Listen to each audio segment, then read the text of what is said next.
matter what life throws at you, take it on. Whoa, fight like a tiger, walk in the park, play the hero till I die. Fly like an eagle, soar through the sky, be free till you die.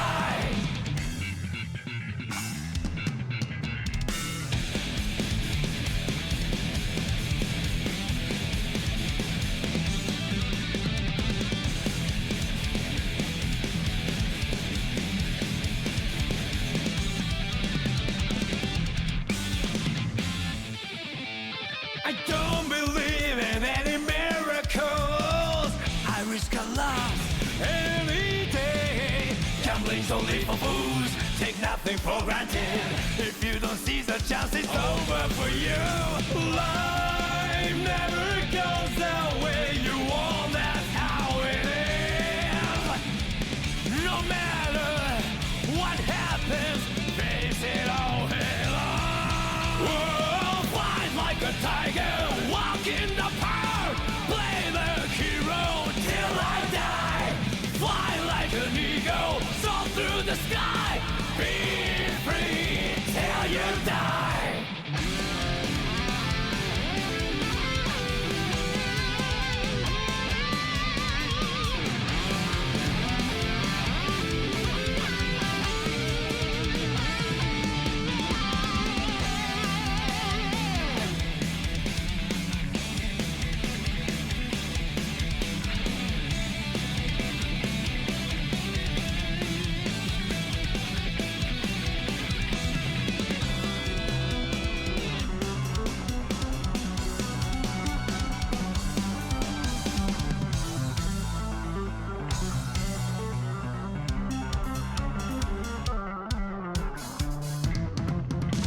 Life is about swimming against the harshest wave.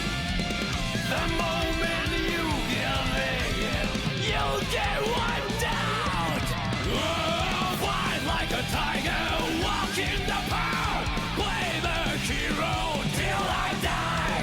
Fly like an eagle, soar through the sky, be free till you die. Fight like a tiger, fight like a tiger,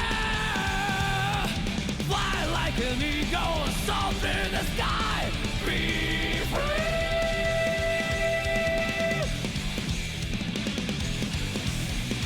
till I die.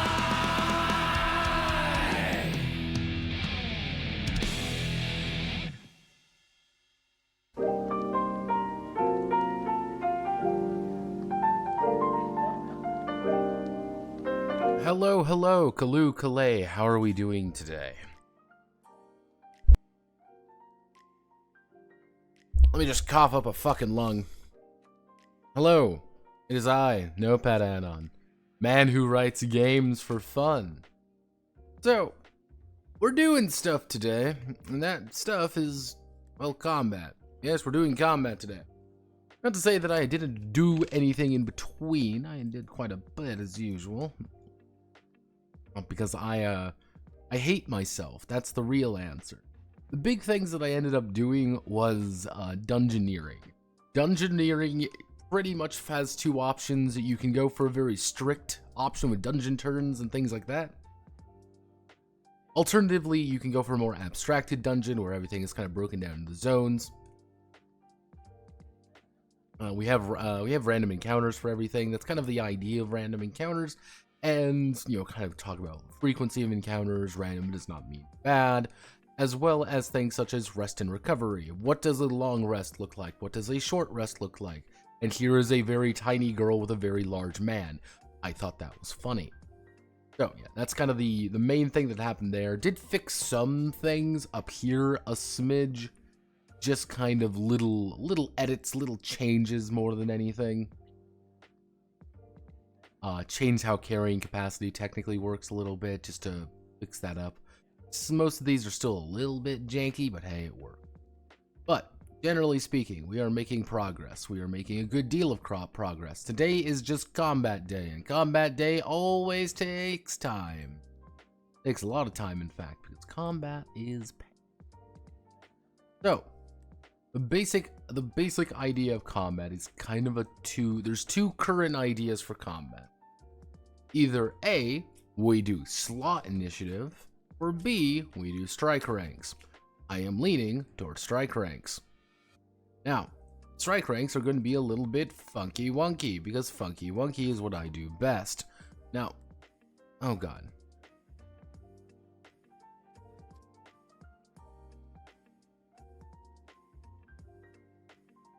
Oh goodness. People are complaining about people are talking about Cyberpunk and Call of Cthulhu in my poor server. So I know it's going to be really good. Pretty much the idea behind strike ranks the idea behind strike ranks is pretty simple. It's a descent. You have a set initiative and it's just going down. That's all you do with it. You are just taking an action and you are setting it and you're going down with it. I kind of want to do it by 5s. Part of me wants to do it by 10s even. It really depends. How I'm going to be determining your strike rank is effectively going to be your dexterity plus perception. You can probably do it by 10s. Perceptions plus speed. Perception plus. So it's kind of the idea. So let's say I have a dex of 10, a perception of 10, and a speed of 4. I have a 24 strike initiative.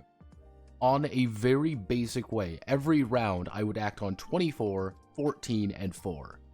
Those are the 3 times I would act. If I say, hey, I'm going to defend myself. Let's say, for example, someone is attacking me, and they're like, oh no, I'm going to try to evade. I could get rid of one of my actions on there. But if you're kind of like right at the end, no one's really being able to defend themselves anymore because you are fast. It still punishes people for going slow, but it still makes you still allows you to go fast. So, you know, fuck it, we'll do that. Because he did say he wants a grid. So yeah, we are doing grid combat because this does technically mean we have 3 separate hex maps to worry about potentially, because we have the overland map which is hex, we have the dungeon map which is squares, and then we have a combat map which is also squares. Why? Because God hates me. God hates. Because God has punished me for my hubris and my work is never done. That is the exact reason why we're doing things.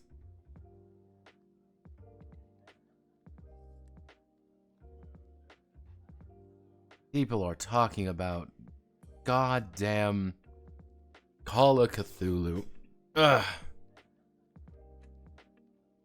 See, what we get to do now, I'm going to write the strike rank system and then we're going to check something else. We're going to do my cosmic horror.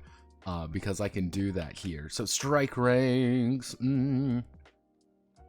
During combat, the heroes will determine their strike ranks. Their strike ranks, which reflects their ability to act in combat. And seize the initiative. No, that's fine. We can work with that. We can work with that. So, act in combat and seize the initiative. Let's see. Act in combat and seize the initiative.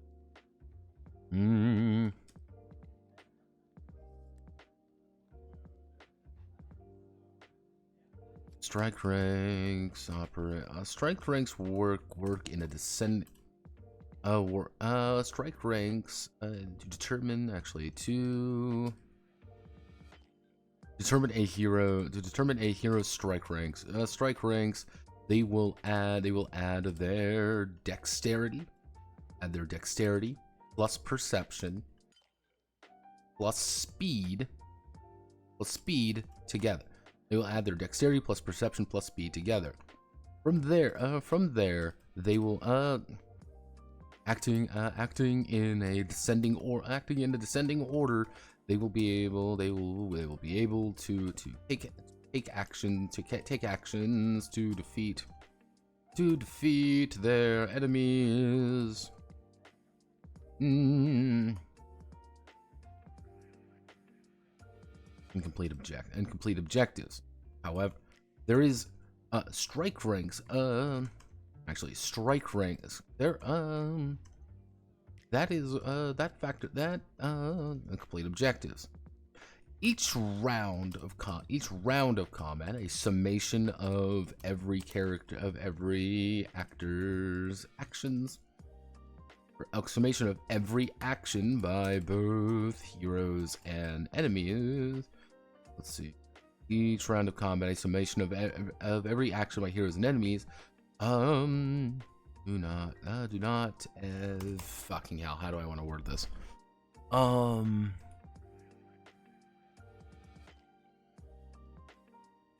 We love COC. We can't get enough COC on the server. God, yes, I know how much my server loves cock. Yes, how could I forget people love their morbid appreciation of cock? You know, COC. Popular Lovecraftian horror game. Cock. Let's see, each round. The action to defeat them complete their objectives. Each round. Strike ranks. How do I want to fucking word this? Effectively, how it goes is, let's say you have a 24, then you're going to go to 14, then you're going to go to 4. You're going to have multiple action. You're going to have multiple turns per round. That's effectively what I'm trying to word here. Determine their strike ranks. Ability. Determine here strike ranks. They'll add their dexterity together, acting in descending order. They will take action to defeat them. Complete objectives. They will then reduce their strike rank, by 10, and then act on that tick. For example, the Roaring Claymore. All the way back up to our Roaring Claymore here, because she is our example character, I guess now. Our tiny girl Claymore, who has a cloth sword because she's not very good at her job.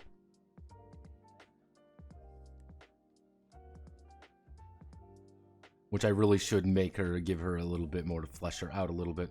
For example, the Roaring Claymore has a dexterity of 10, a perception of 13, and a speed of 4.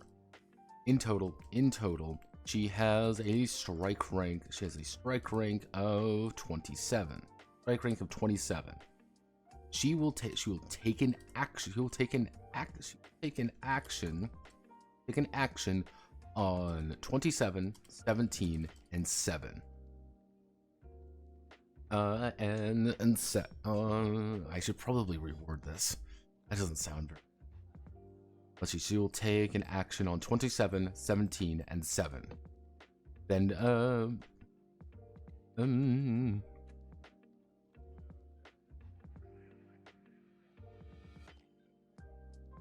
during combat, the heroes will divide. During combat, time is slowed down as the heroes and their enemies leap into action. It is divided into strikes and the round. Actually, it is divided into rounds, and it is divided into strikes, and the total round. Individual strikes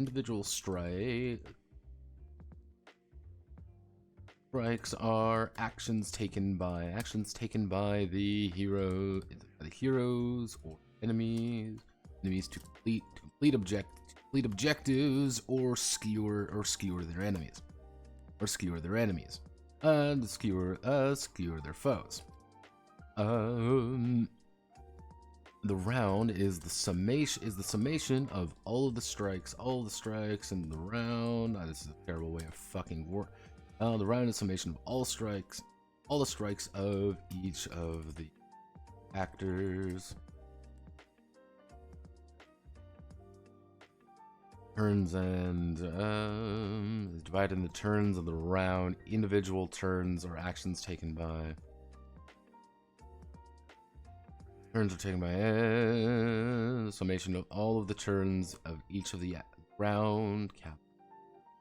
Summation of all turns of. To determine the acting in descending order. The heroes will need to determine their strike rank. Which is their ability to act at certain intervals during the round. Their ability to act. Fucking hell. Shit. I could fucking see what I want to write here. I can't write it down. Like, this is wrong. I know what I want to write, but there's so many fucking turns. Okay, let's just write out the terms. Let's just write out the fucking turns. Round. Summation. This is the sum of all turns. A turn. Individual action by a character. Strike rank. I don't know why I'm calling them strike ranks. I really shouldn't call them that because it's a fucking terrible name and it was always from BRP, but I'm just using it because that's effectively how it is. God, I can't hear out of one of my fucking ears.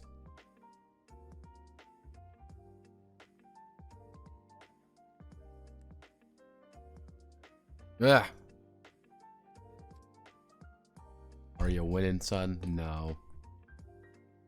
I'm writing an Elona game on a Friday night. Acting in descending order, heroes will need to determine their strike rank, which is their ability. So strike rank is. Oh, thank you very much for following Digimon King 123. I see we have a Pokemon fan in the chat. That's what them Digimans are all about, right? What's happening? I'm losing my mind writing tabletop role-playing games for a very special game called Elona.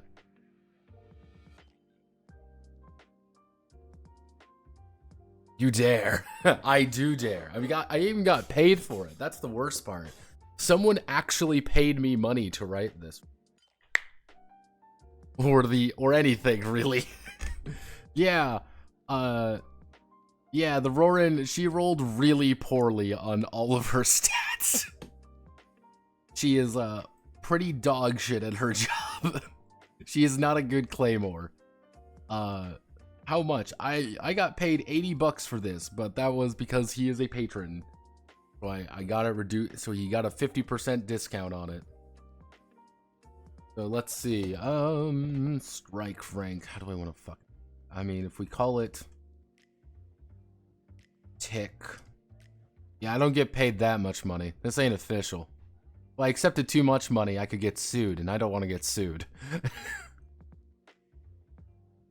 Tick individual set of.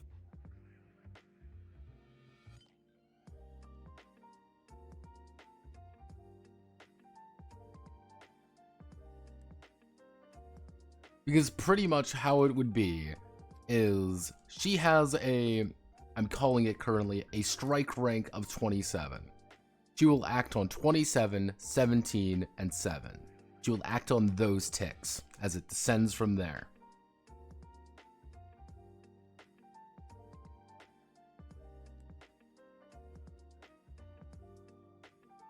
Divided into ticks in the round. Individual ticks are actions.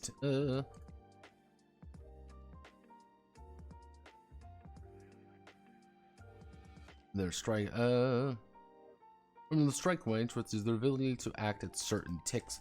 Ability to act at certain ticks.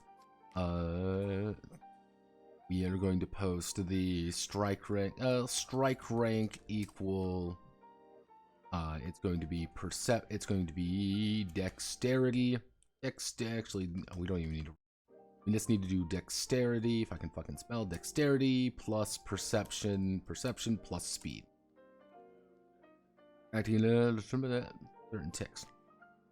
Acting in descending order will determine the strike rank. Will ability act at certain ticks. The hero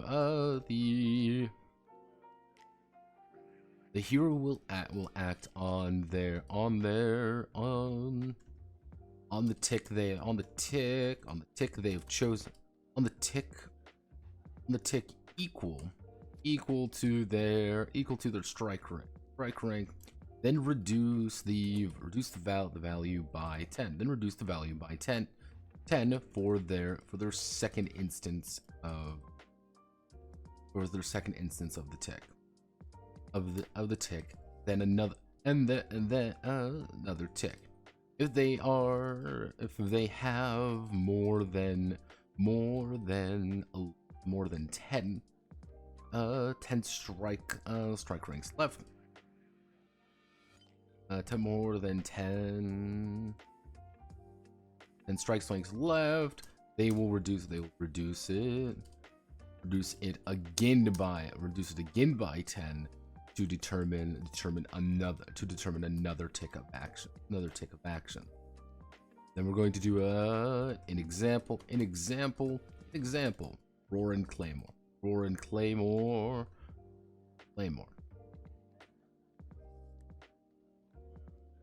For example, our example hero, the Roaring Claymore, has a dexterity of 10, perception of 13, and a speed of 4. In total, she has a strike rank of 27. She will take an action on tick 27, 17, and 7.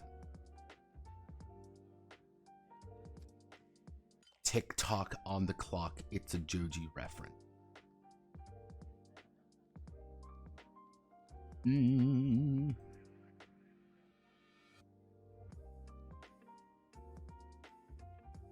The problem is you can't even say like TikTok, because immediately people are going to be like, oh, you mean TikTok, the funny and exciting, Chinese spyware, app. Being like, no, not quite. And then people are going to be like, oh, hey, you mean the popular Joji song, TikTok? I'm like, not quite, but idea. For example here, the Roaring Claymore has a dexterity 10. So,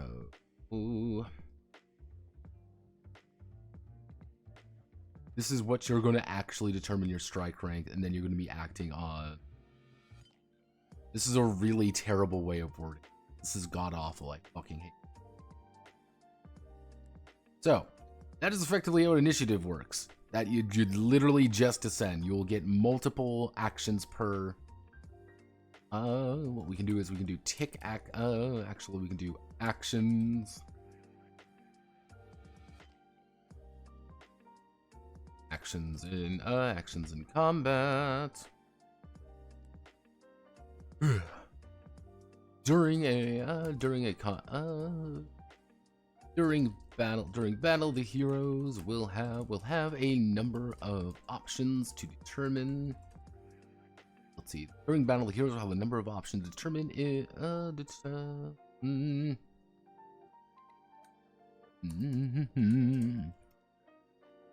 During battle, the heroes will have a number of actions to perform, allowing them to strike at their enemies, and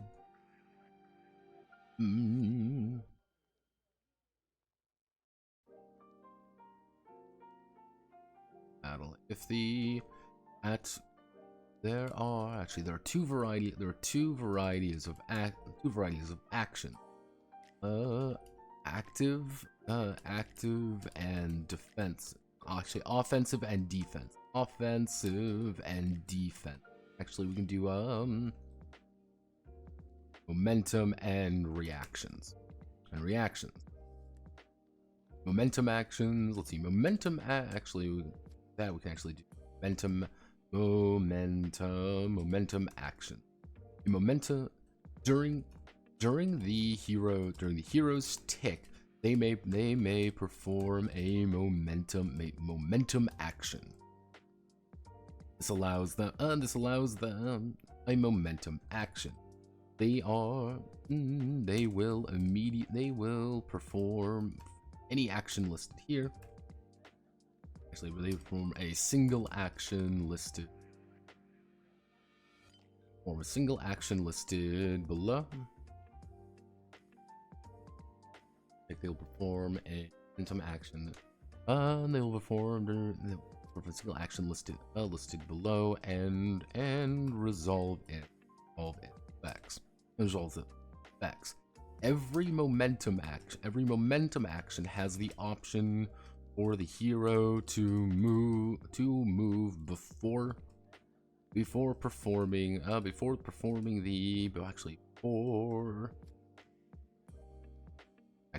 move before the action after. If we do the idea, so every momentum action has the option of the hero to move before, after it. If they may move up to their speed. They may move up to their speed in a number. They may move up to their speed equal. They may move up to their speed into a number of fuck, that's what they can do. This is just one of those raw, you gotta fucking punch it, and I hate writing fucking combat sometimes. Because we can't write combat. We gotta put actions in combat. After that, we have to put battle map, because we have a full battle map we have to worry about. Where's battle map? Here.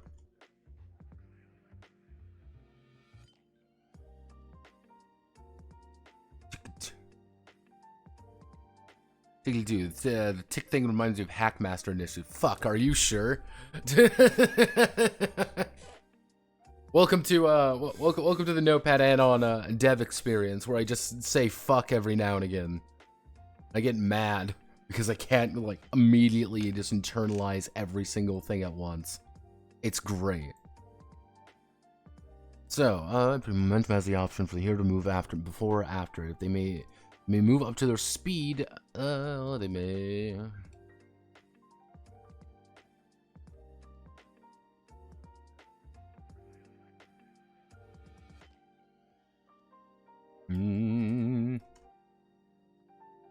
Let's see. We're after resolving its effects. We can talk about movement in the battlefield section, so I'm not going to worry about it. So we're just going to write what actions we want. We're not going to write the details of just what we want to occur. First things first, attacking. Pretty obvious. We want a basic attack. Actually, we could probably break it down. Let's say a melee attack and a ranged attack. Other. Other is always useful. Use item. We all like using items, right? Using items are cool. That's fun. Then defending. Oh, we're not going to actually you know what we can do a full defense. We can do a full defense that you are technically taking an action to defend yourself. You're saying, I'm going to get attacked, I'm going to defend myself from getting absolutely smorgasborded. So, what other things do we need to do? Move. Moving is important. We should actually, we'll call it a maneuver.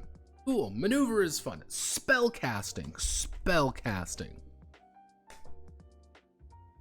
Alright, use skill. Cool. So, spellcasting, magic, we're using a skill, effectively. We're purposefully using a skill to do something. I want to use my analysis to say, hey, we need to kill that thing. Spending time doing that.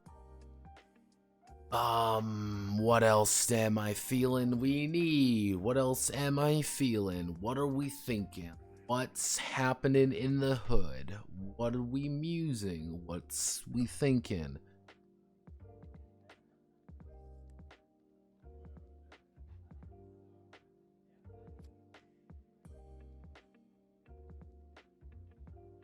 Fuck, that's really it. I can use equipment, like switch equipment. I would put that under use item because you're using the item. You're pretty much just taking something out of your bag. That's how I would say it. That's how I would do it anyway. Interact with scene. That's other. Any RPG. This is the important thing. Usually, in every single one of my games, I like putting an other action in there, where the other action is the do literally anything else. You want to open a door, you're using it the other action. You want to pick up an item, you're using the other action. You want to vault over something, you're using the other action. It's kind of a way for the GM to be like, hey, you have a thing for me to say, to me to make a call. You are going to use this action. Oh, all right. Perfectly reasonable. Give me 1 second. I need to check something.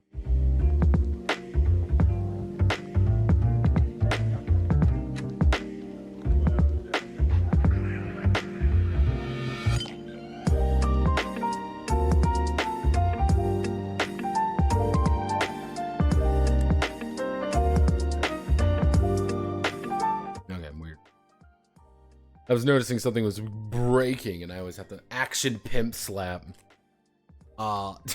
We're not even going to worry about wrestling. We're not even going to worry about grappling. There will be no grapple rules. But I want grapple. No, you don't. You don't want grapple rules. You never want grappling rules. And if someone's like, oh, but I want grappling rules, you don't. You never do. Nobody ever wants grappling rules. Grappling rules are the worst fucking thing imaginable.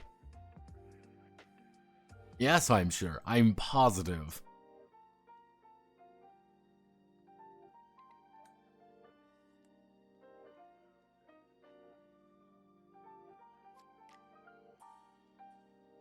Give me 1 second. Oh,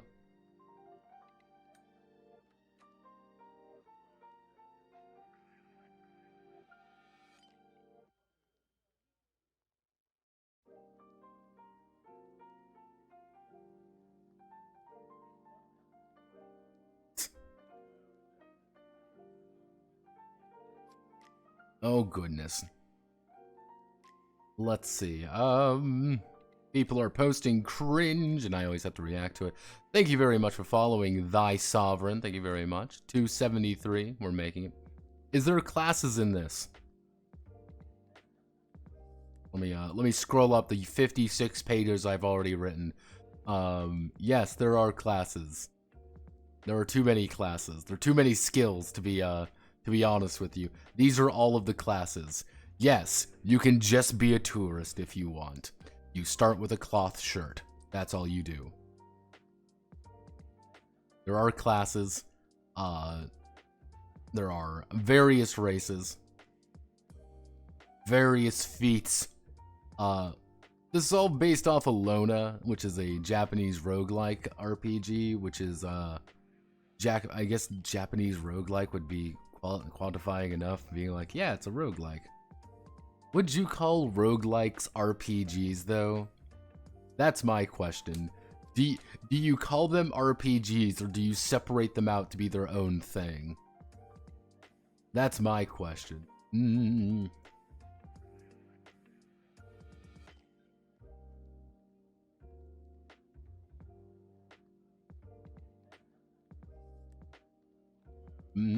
Reactions. Reaction. So reactions are very simple. When a hero is attacked, they may rely upon their armor. They may rely upon their armor or their natural ability to evade. Here, let me check something real. All the way back up to defense skill.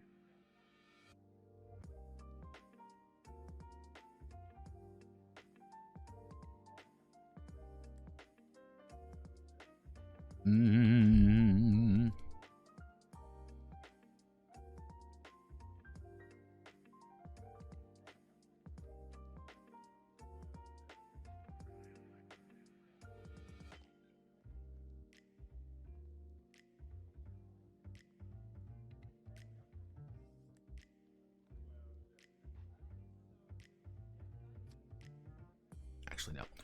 When a hero is attacked, they will attempt to defend themselves the best they can. This defensive, actually, if we want,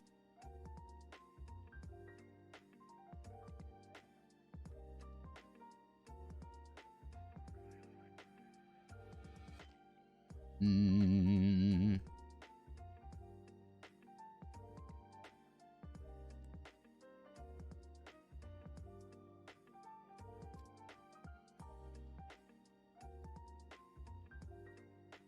don't know. Let's see. Attempt to defend themselves the best they can. When heroes attack, they will attempt to defend themselves the best they can.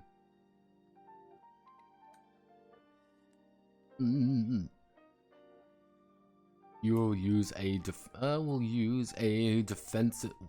defensive skill with the intent of trying to deflect, parry, block, attempting with the intent of trying to protect themselves from the attack. However, actively defending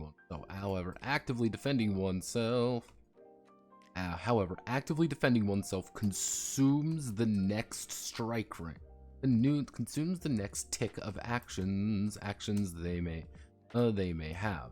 They will instead attempt to defend themselves best they can. He will use defensive skill with the intent of trying to protect themselves from an attack.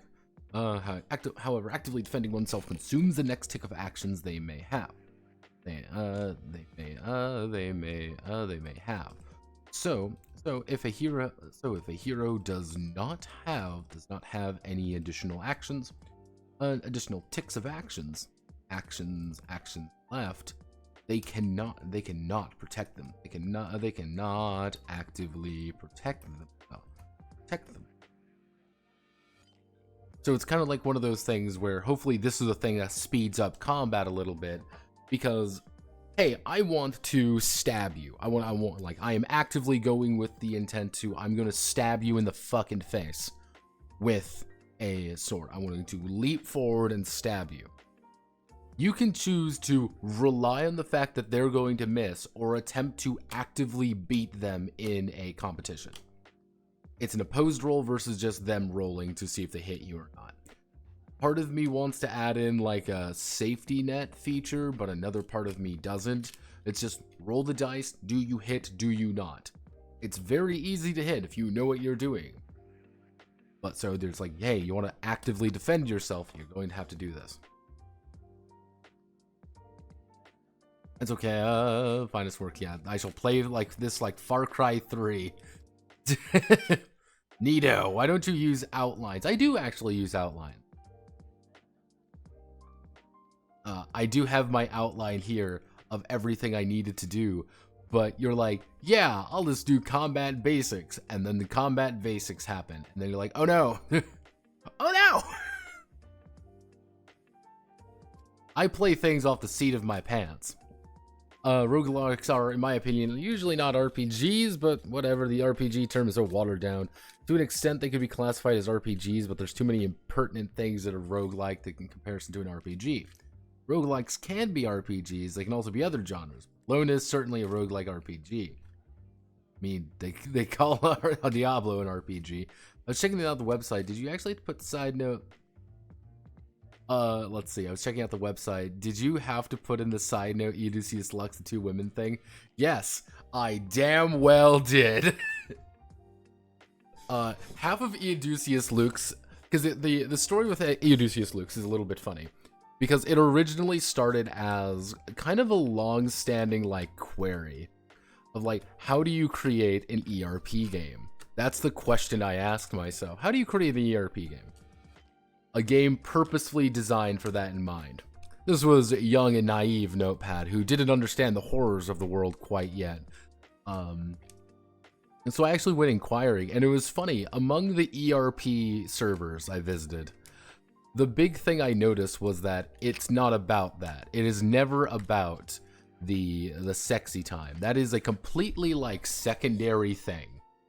It's about the premise. The premise is what really gets people going. It's the, hey, this is a D&D game. However, this is the pitch. You know, this is the thing.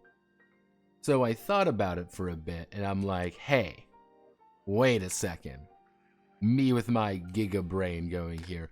Why don't I make a purposely somewhat horny, you know, Euducius, like the original one was Wolf, Sheep, and Shepherd. Why don't I make kind of a purposely kind of goofy, a little bit horny, but not really horny RPG? Because I was like wondering, like, how do I make this? And there was a few versions of it, mind you. There was a few versions of it before I kind of settled on it. But then I was like, it'll be funnier if I do anime nuns.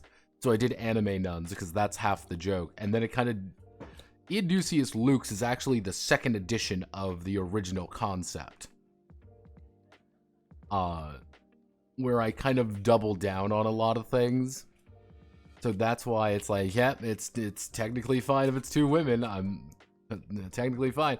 That's where it actually comes from, because everyone is anime nuns. And that's why I also have the note about anime Catholicism in there. Because I'm like, yeah, this is not actually Catholicism. This is anime Catholicism. Very different. They cannot protect themselves. So we need to do... These are actively just the block, ward, parry, and evade. That's all we really need to work out here. Extensions for paragraph A to Z.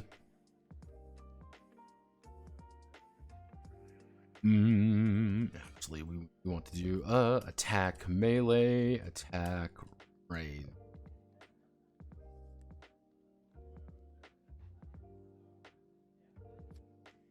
There we go.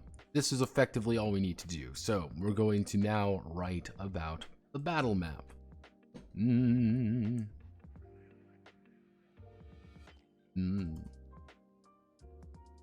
Will take place on battle map. This is a grid. This is a square grid. This is a square grid where the heroes are free to move into any space they can. It's a square grid where the heroes are only restricted by the map itself. And the features present. Each hero may move a number of spaces equal to their speed, allowing a human can move. Let's see. So a human can move 4 spaces. Move 4 spaces on their tick actively. And move 4 spaces on tick.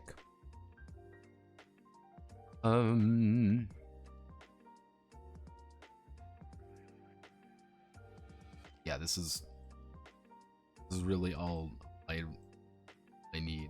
This is legitimately all I need to put down. It's a square grid, only restricted by the map itself in the future present.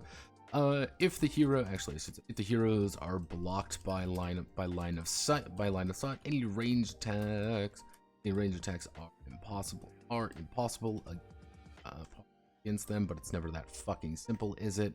Because adding a battle map to any fucking game changes the dynamic of the situation, and you're gonna have to put in a bunch of fucking notes. Height advantage. Guess what we're gonna have to put in height advantage, cover advantage. We'll talk about line of sight a bit. We don't really need to talk about line of sight, really. What else do I need to talk about?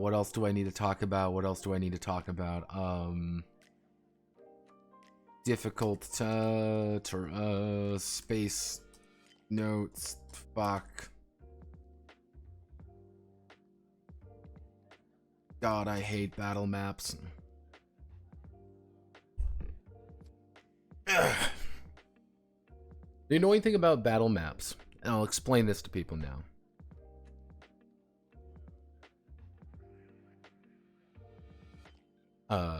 When's 3rd edition coming out? Then, maybe I might do a secondary redux of it. It's gonna get a PDF eventually, so that'll be kind of the 3rd edition, quote unquote. Are you going to have to make custom spells? Yes, I'm going to have to pretty much hand do every single Elona spell by hand. It's going to be awful. It's going to be great. But here's the thing with battle maps. Because if you put a strict battle map in any game, you run into a variety of fun and interesting situations you must address. What does height do? Well, you got to talk about height. What does cover do? You got to talk about what cover does. What about different features of it? If I walk in a river, is that technically different than if I don't walk in a river? These are all things you must address. Can you move through enemies? Can you not move through enemies? Can you move through allies? Can you not move through allies? Are there different things there? It's great. Awesome. So yeah, I'm just gonna write all of that, literally. Okay, no. Here's what we're gonna do. Get that restricted by the map's features present. You need to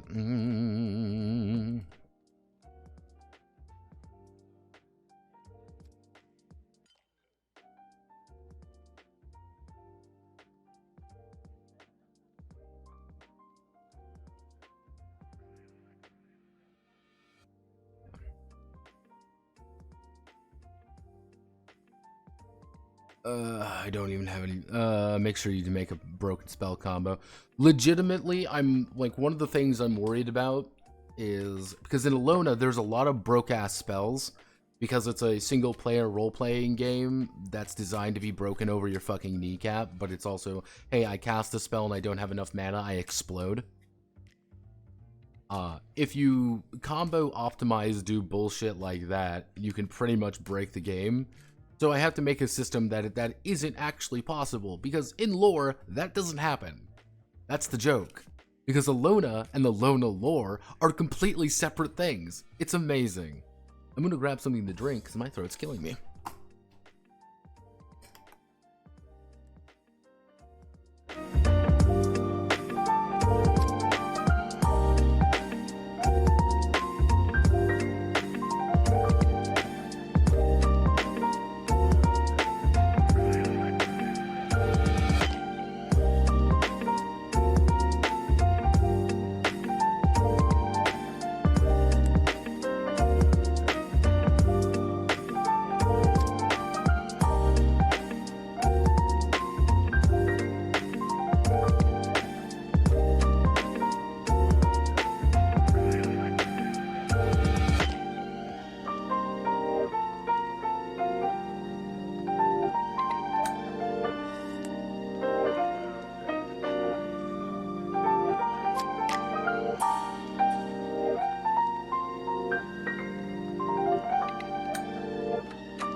Bailiff, whack his peepee. Nope.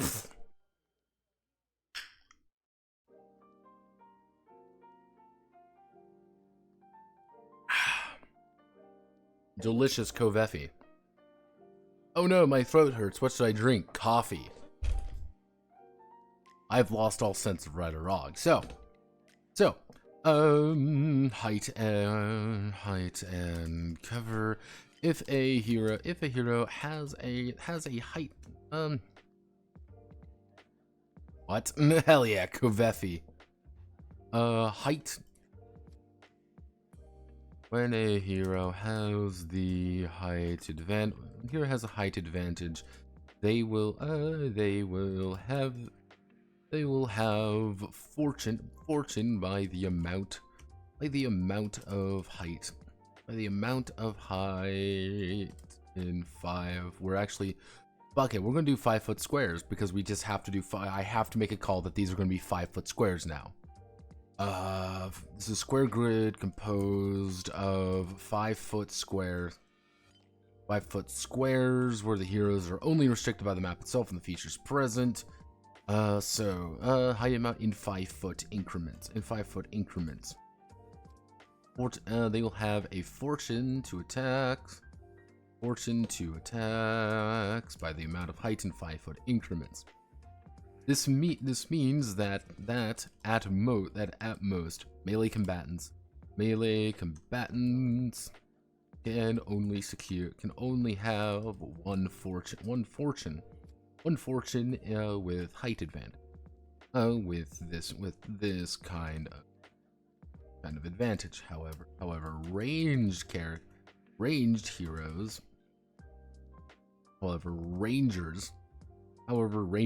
and rangers Gunmen can have much larger advantages. Much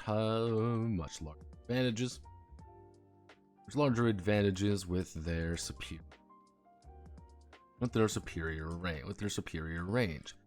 Cover acts the opposite. The attacker will have ruin. The attacker will have ruin if the target is behind cover. It's behind one of three kinds of cover. Obscuring cover prevents easy sight of the target, allowing them to sneak by or mask their escape, resulting in one ruin. Light cover is half of their body. Light covers up to half of their body, preventing an easy shot, resulting in 2 ruin. Heavy cover is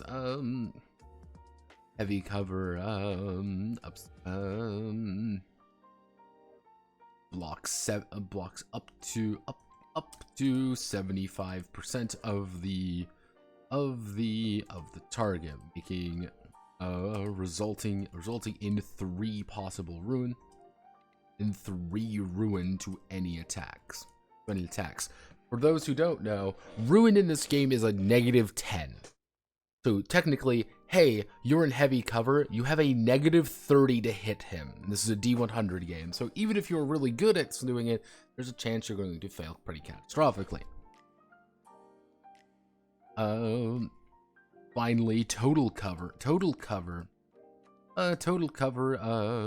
It completely blocks line of sight of the target, making it so that any ranged attack is impossible. Melee attackers will ignore cover entirely. Stabbing at the exposed sections with the intent to gore the target rather than precisely strike them. To gore the target rather than precisely shoot them.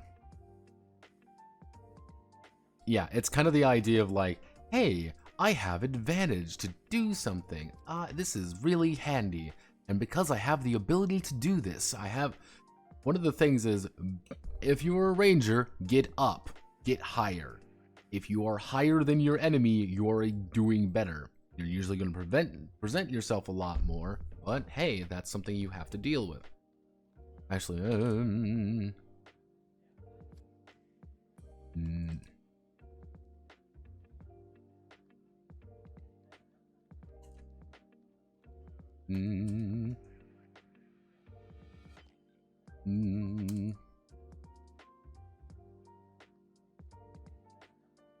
So map features, certain battlefields.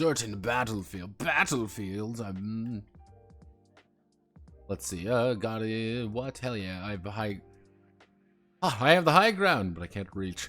Should I clarify line of sight targets directly adjacent to elevated surface the hero is standing on gain cover, because that is a thing. No, I'm not going to worry about that. I'm not going to worry about that, really at all. Because the thing is, line of sight targets directly adjacent to an elevated surface that the hero is standing on. The big thing there is that there's going to be a lead to a lot of exception cases, and I'm like, nah, I don't think that's really going to be there. It's just like, do you have height advantage? Yeah, okay, you can shoot them better. I'm going to make a wild assumption that most of these combats are going to be in dingy caves anyway, so I'm going to make a wild guess that a lot of those stranger exception cases probably won't happen. Or if they're just below you, you can't shoot them. You can't see them. You aren't shooting them. Kring. Yeah, I'm already having to do all this shit, Spartan. I don't want to do more. Yeah, I'm ready for the materials section. I'm ready for the materials. I'm ready. I don't want to be ready, but I'm ready. Each battlefield is a unique puzzle that the heroes must solve. The heroes must solve during a battle. Certain spaces may have special features or situations upon them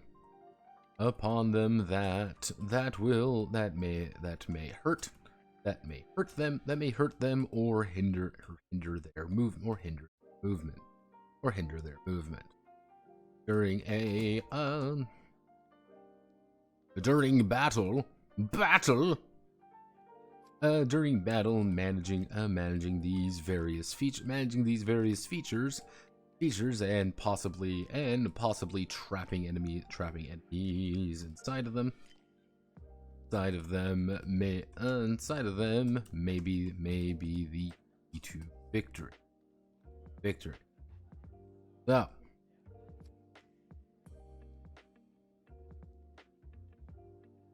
map features.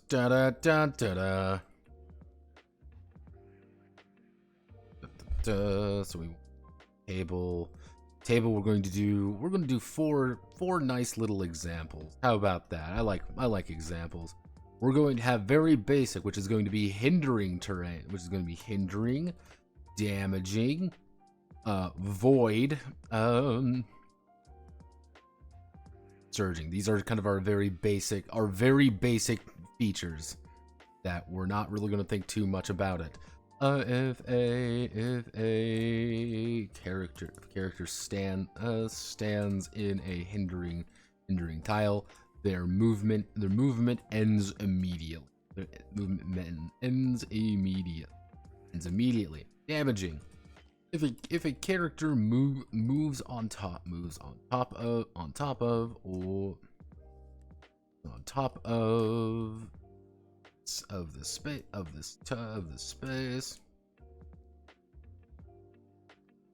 top of a damaging space. Still getting used to the keyboard, by the way.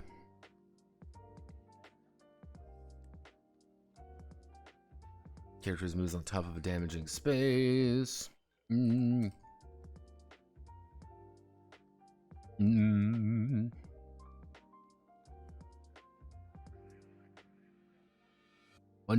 They will take 1dx. They will take 1dx damage, where x is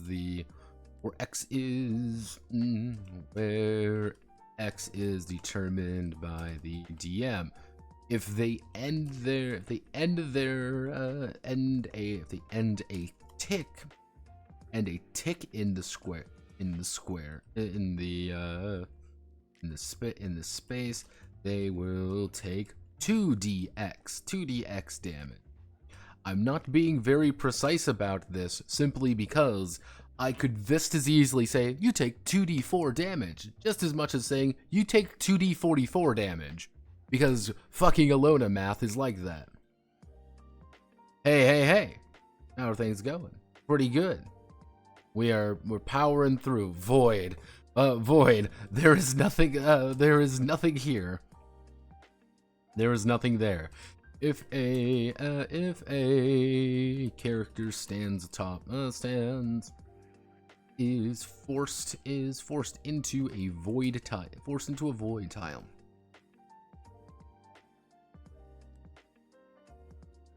Void space. They will fall to the floor below. They'll fall to the floor below.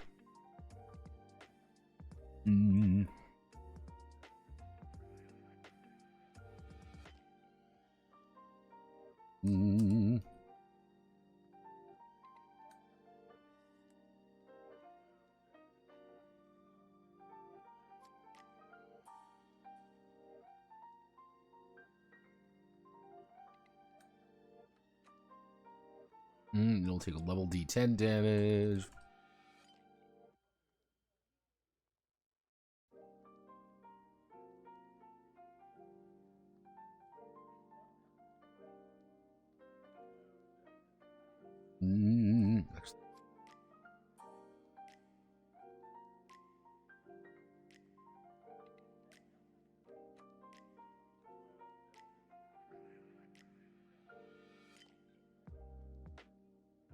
Ah, yes. So how far is a fatal flaw?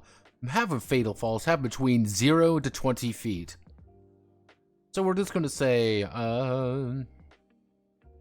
he was ever knocked off a is knocked down off a height, knocked off a ledge. If a hero is ever knocked off a ledge, they will take 1d10. Take 1d10. They will take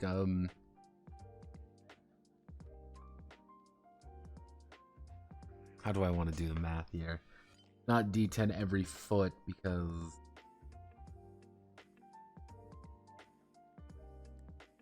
no, actually no, we'll do take 1d10 damage for every 5 feet.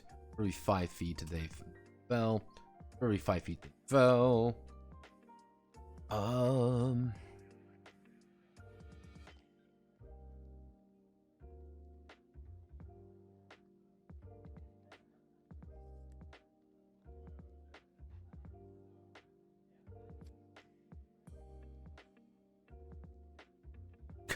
If the wizard falls off their ledge, they're gonna take a shit ton of damage. What about your keyboard? Are you using an external one? Yes, I'm actually using an external keyboard. Because... oh goodness, might have to be for like 2 seconds to grab something.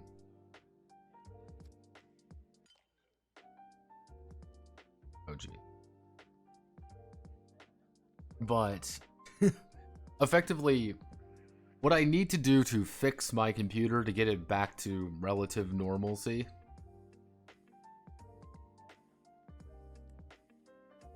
is I need to go to Lenovo, because Lenovo is the company I bought my laptop from, and I need to actually ask them, hey, I'm somewhat within warranty still. Can I please have a keyboard of this particular computer sent to me? And they'll say yes. All right. I might have to pay about like $20 or 25 bucks. Fine. Then I have to get it. They're going to send it to me. Then I'm going to have to go to something like a computer repair shop effectively and have them replace my entire keyboard with a new keyboard. With the keyboard that I bought. That's effectively what needs to occur now. It is just a time-consuming affair that I don't want to deal with. If you want to hear my exact reasoning there, I don't want to deal with it.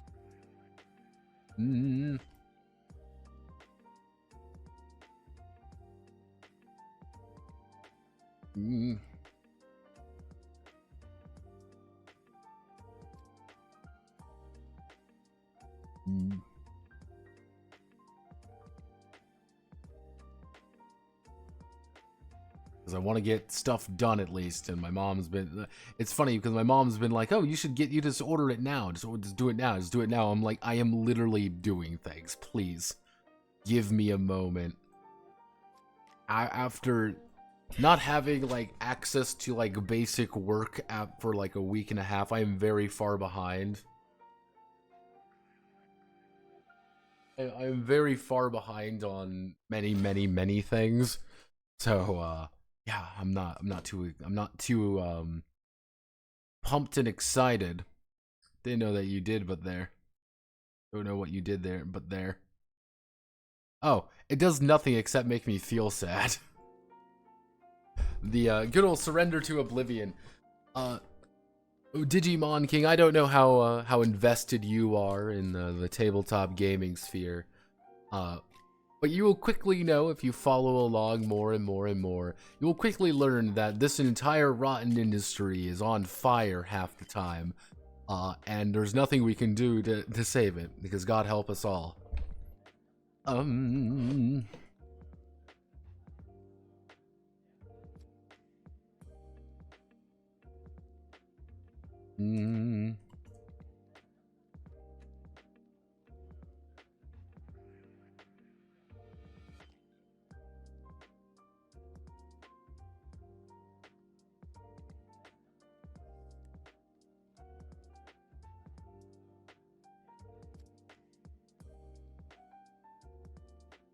that's kind of the idea with the surging one. You say, hey, I'm going to hit the surging one. I hit a surging title. I'm moving forward a little bit more aggressively.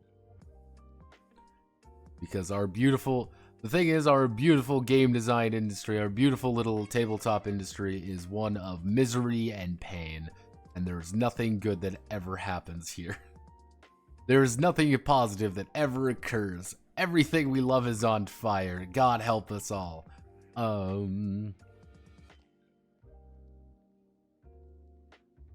We add an image there, we add an image there. I don't really know what app features are. Time to start.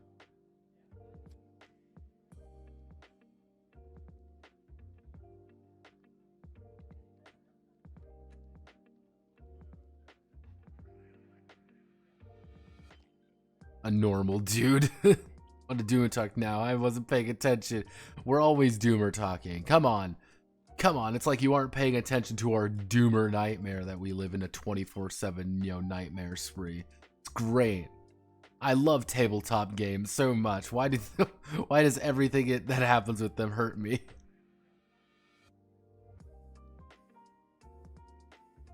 Because every now and again, yeah, you look at it, you're like, oh, well, this can't possibly be that bad, and then you look at it a bit, and you're like, oh, no, it is. It is. It is as bad as I thought it was.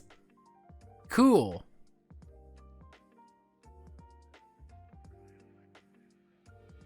What could possibly go wrong, says man moments before disaster.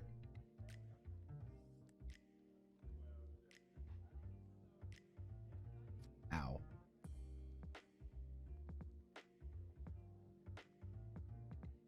Let's see, attack melee. When a hero, the hero launches themselves at the enemy with a drawn melee weapon. If they are adjacent, if they are within range, because we're going to make spears be able to attack one tile further. Actually, no. If they are adjacent to the enemy, if they are adjacent to their target, they may make a weapon check. If successful, they will deal damage equal to their weapon.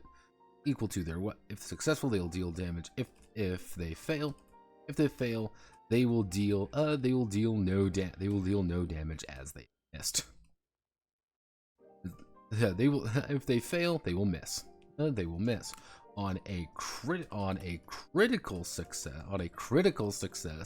they may choose to add another damage die. Add another damage die. Add another damage die. Add another damage die. Ignore one armor. Ignore one defense die. Ignore one defense die. Or deal. How do I wanna? Or deal a bonus. Or deal a bonus amount of damage. Or deal.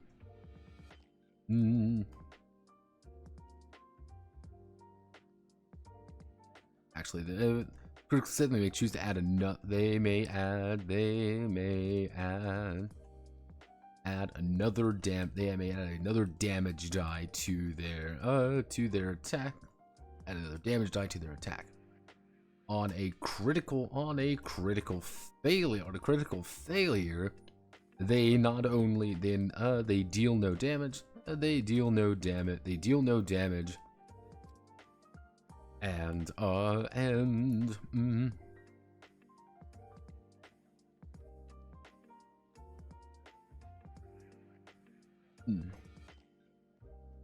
let's see.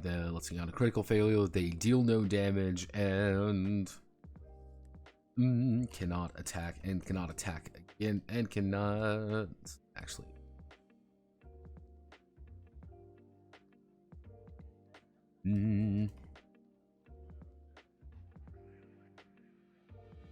Nothing. Another weapon check. If that fails, they will drop their weapon. It's kind of the idea, you go in, you hit them, and then it just kind of like reverberates poorly. You kind of miss your strike a little bit. You might drop your sword, and that's pretty bad for you. Hey, I am no longer able to defend myself. Uh-oh. The hero attempts to protect themselves. At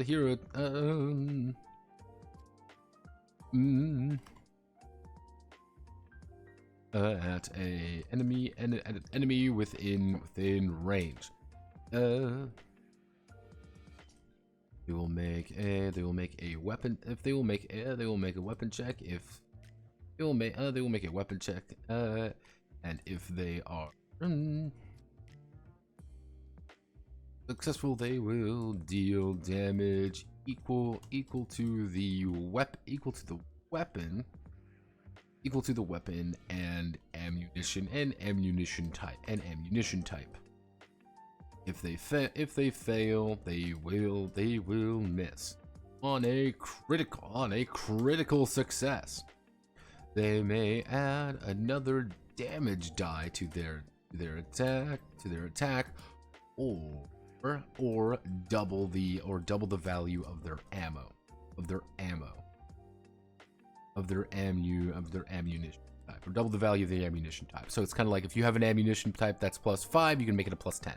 You can pretty much make it a flat value. Range is very good because range is consistent. The problem with range is that you shooting in shooting into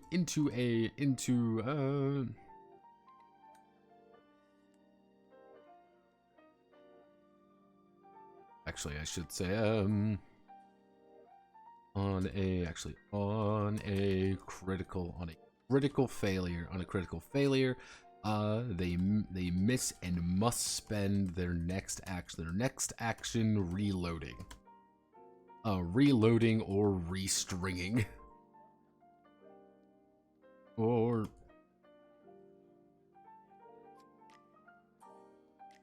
your gun jams, your bowstring gets out of whack, you gotta draw. It takes time to do things.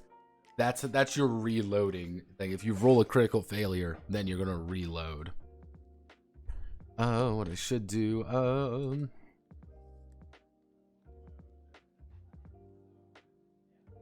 melee attack is successful. The target and the hero are engaged. If either attempts to break away, I want to add adjacency. Do I want to add those kind of rules? No, I don't feel... Wonder, they don't have a tax of opportunity in Elona, I don't think, so I'm not going to worry about it.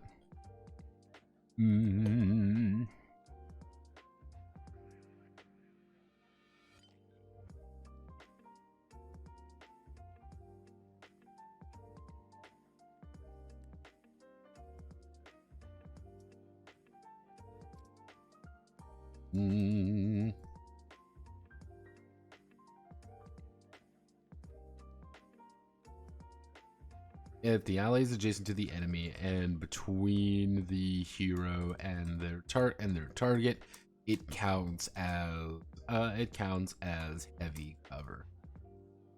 There we go. Effectively, if you are standing where you shouldn't be, and it's like, oh no, we're in a tight ass corridor and we're getting fucked up. So it's like, yeah, this ain't gonna work. This ain't gonna work too well for you. No one is going to be happy. We are all suffering now because of you. Success.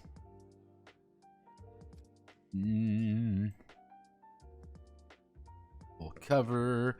If the target is adjacent to the hero, they take 2 ruin to their attack him.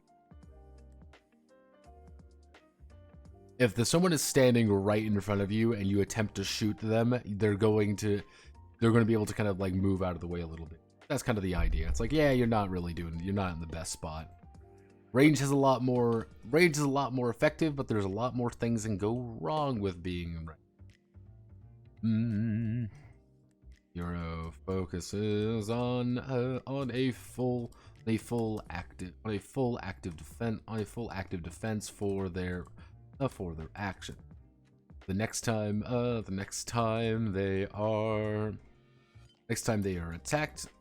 they are attacked, they may make active action, a reaction, and they may make a reaction without using their next strike, their next tick action, next momentum action, as well as receive I'm getting a phone call. Phone call!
My mother is the kind of person to say, hey, I'm going to drop something off later. And she will never elaborate, mind you. At no point during that conversation will she elaborate when later is. So now is later, by the way. Now is later. An hour and a half after I thought an hour and a half after she said that she was going to be dropping it off later. So I'm going to go wait out front for her. It will be probably like 5 minutes at most. So, I'm not dead. I am still here. We will finish this up. Do not worry. Chat among yourselves. Be funny. Dance, chat. Dance for me. It's funnier that way.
Wowzers, you guys are really bad at being interesting.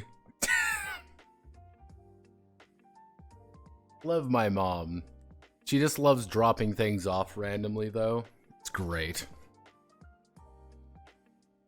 Okay, let's get back to it. Let's get down to I won't be interesting on command. As well as see the fortune to the check. Fortune to the check. Maneuver.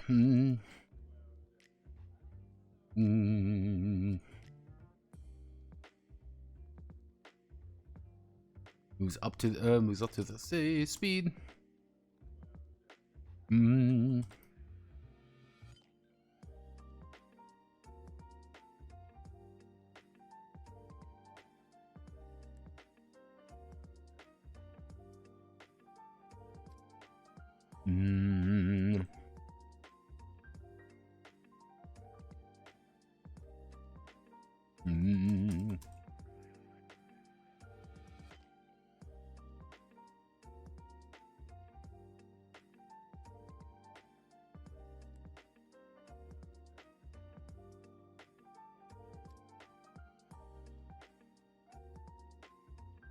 Yeah, the slow action is what we like to call fuck golems.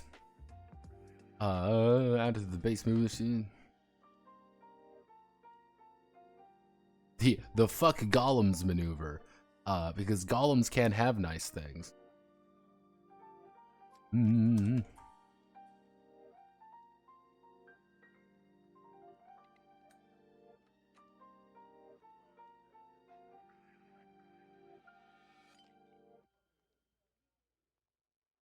Opening doors, flipping switches, flipping switches. Opening doors, picking up items, picking up items.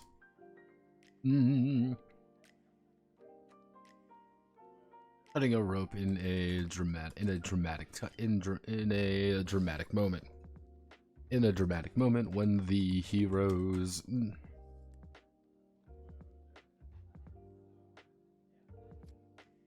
maybe we'll put heroes a hero may be required to make a skill check.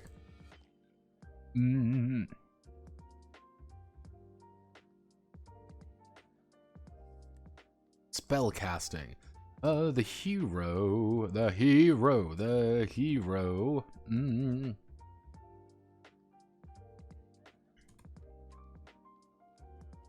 Spell of their choice.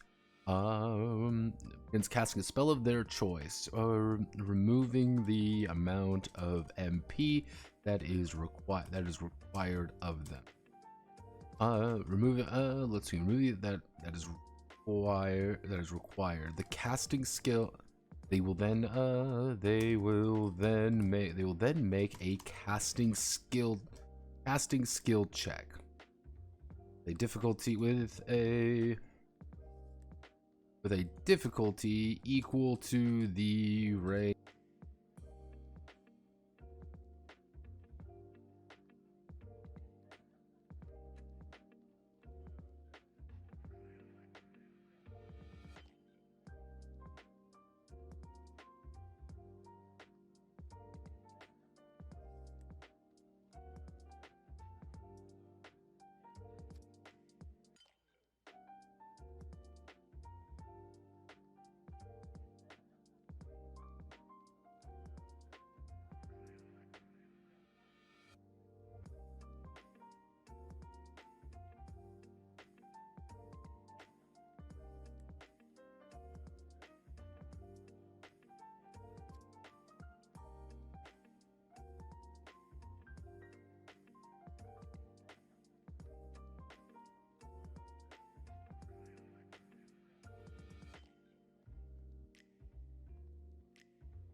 Hello. Hello, I'm here. Yeah. So, what occurred there was that I turned off my keyboard. Yes, currently how I have how my Pogger setup is that I have the external keyboard literally sitting atop of the old keyboard, my actual like keyboard I have on my laptop. It is just sitting on top of it. Obviously, there's a problem here, and that problem is that if I hit the button, it's going, obviously the keyboard itself is going to press it. So what I do is I go to the device manager and uninstall the keyboard of my laptop, because that's something you could do, and if you uninstall your keyboard, it no longer functions. However, there is a thing here. This is a very interesting thing. Windows will reinstall your keyboard. That's one of the big things. Windows will reinstall your keyboard anytime your computer comes back on. It says, hey, there is an essential thing that isn't here. We're going to reinstall it real fast. There's a script you can do to do it. I'm not doing it because I'm planning on getting it replaced. So, interesting to note, however, I have no idea how it turned itself back on, how it reinstalled itself. It should not have happened, but it did. So here we are again. Let me just quickly press this button. Let's press the H key a few times. Let's press all of the keys here real fast. Nope, none of the keys are working. So I'm gonna put my external keyboard back on, and there we go. Perfect. See, it turns out things just work if they work.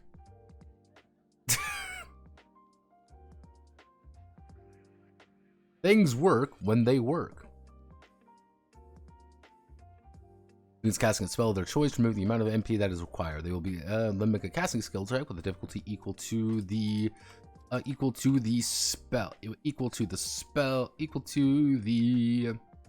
spell being cast, and at what rank that spell is. If the difficulty is too high,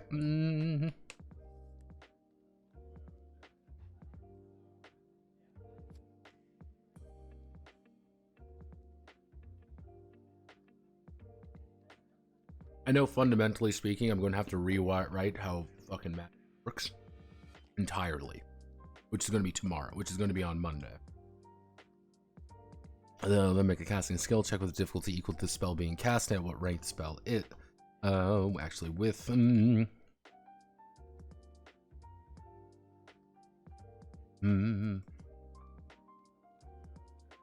appropriate gambits made to increase the spell's power. Increase the spell's power. If successful,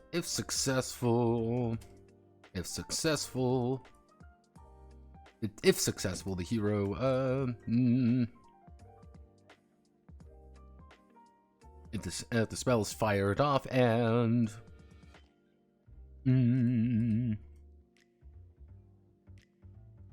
is fired off and resolve its effects. If the check is a failure,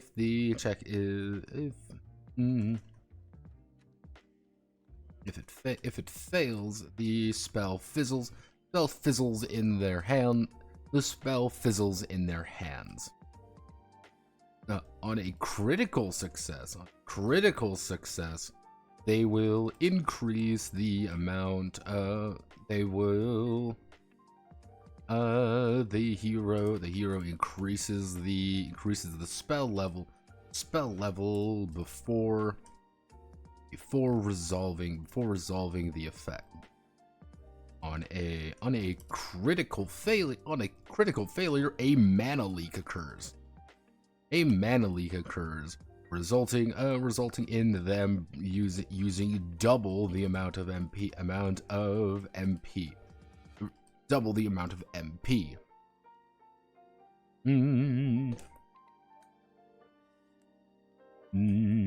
Resulting in Mm.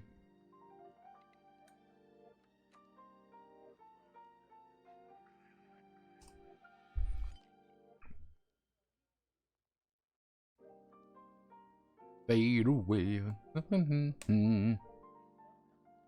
gonna put a footnote here, being like spells.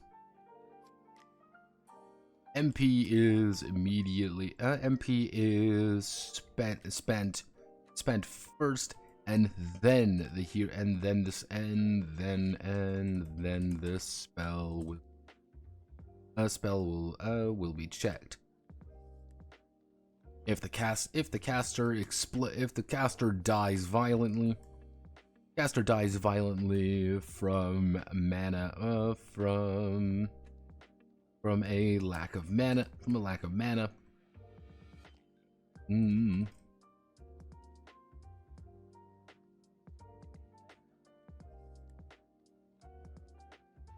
Yeah. Hey, if you die from not using mana correctly, if you die after using this, you know, it won't. The ability will not fire. I hate to break it to everybody here, but if you die casting, it won't go off.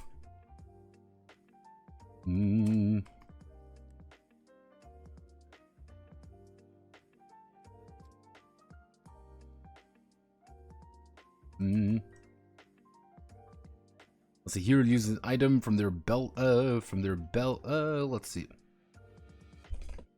From their belt, often drawing a new weapon, or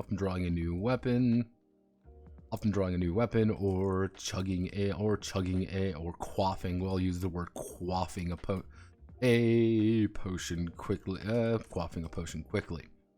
If they must access their backpack, such as with large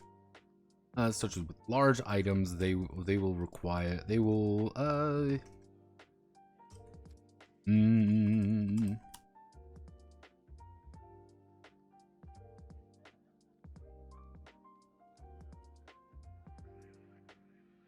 yeah.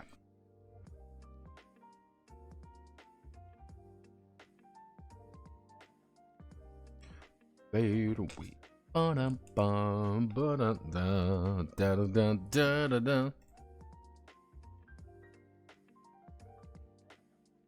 Streamer has seizure live. More likely than you think.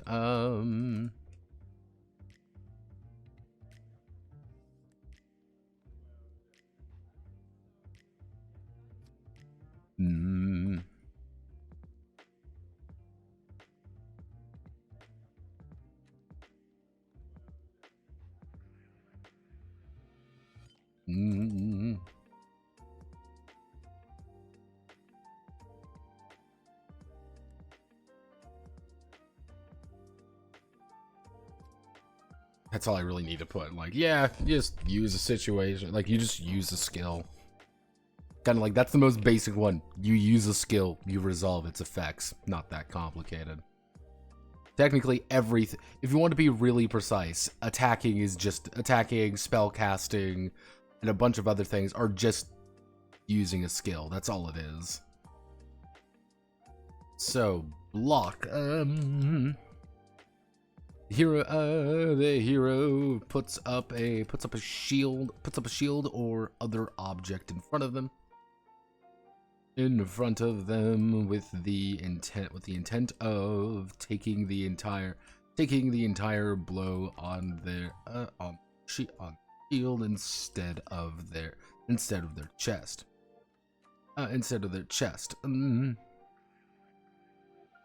If they are successful, they will deal. The enemy will own.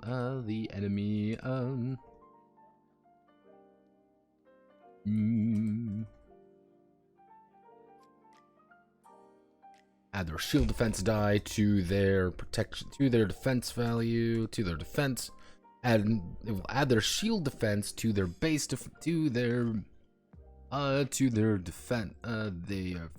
will add their shield defense to their defense. To their basic defense. defense. If they fail, nothing occurs. If they critically succeed, the blow is entirely mitigated. Entirely mitigated, while a critical failure has their shield be has their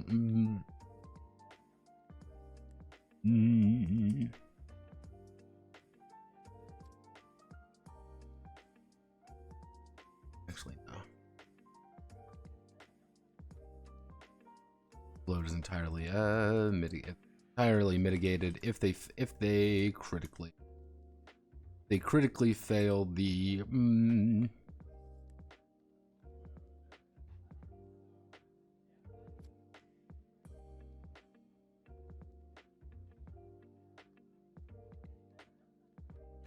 you'll take an extra damage die in actually the enemy will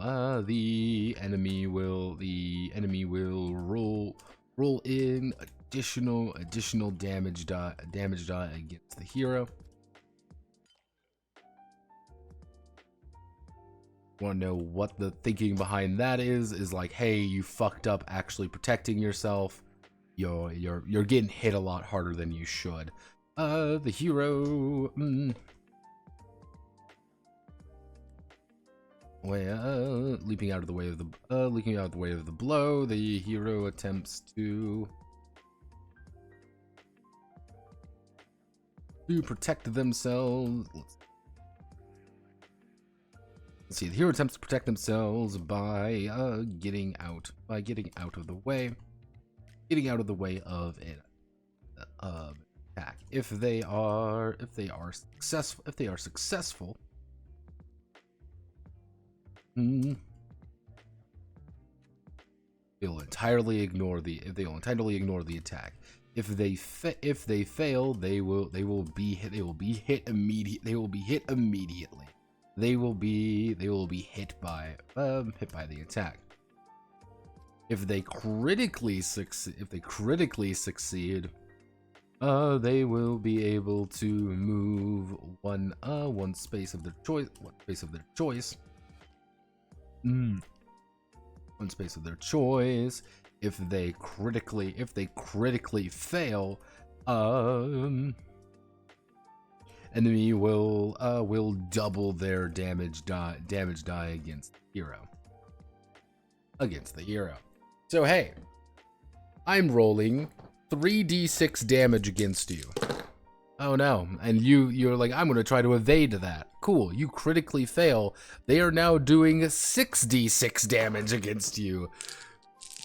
Because they need to hit you once. That's all they need to do.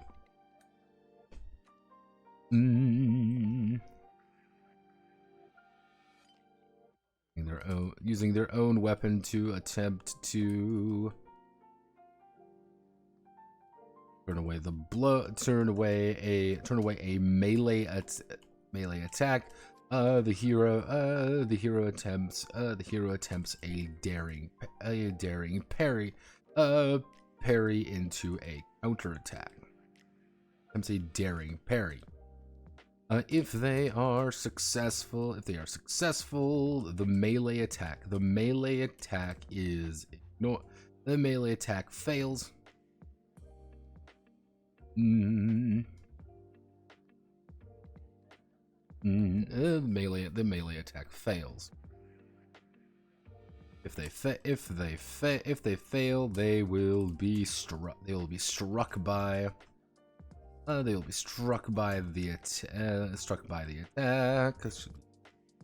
attack. If they critically succeed, they launch into an immediate counterattack.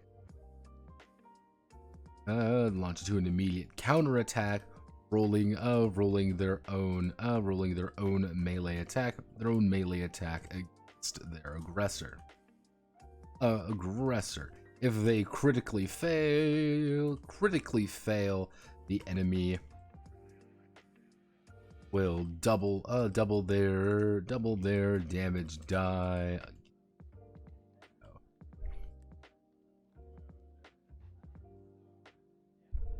You can be a very well-trained swordsman, but also have zero ability to actually defend. You can be a really good swordsman and have absolutely no ability, no skill at actually would be count parrying.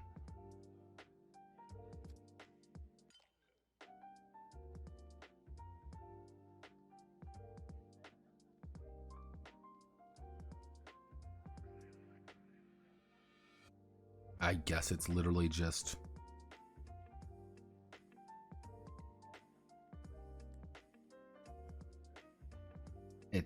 that. Huh. Into an immediate counterattack, rolling their own ward.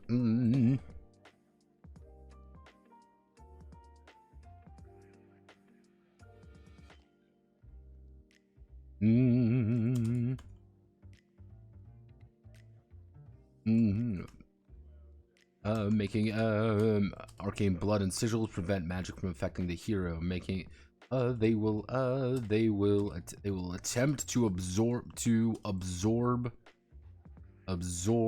and redirect the magical effects from a spell. Will attempt to they are successful. If they are successful, the spell effects are mitigated. The spell effects are mitigated. Are ineffective. If they fail, the magical spell will resolve itself as normal. If they critically succeed, they will absorb the magic directly, increasing their own MP by half the value of the spell.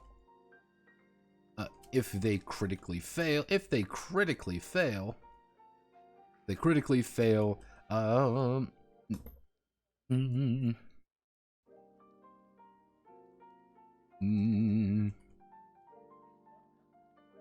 mana begins to leak,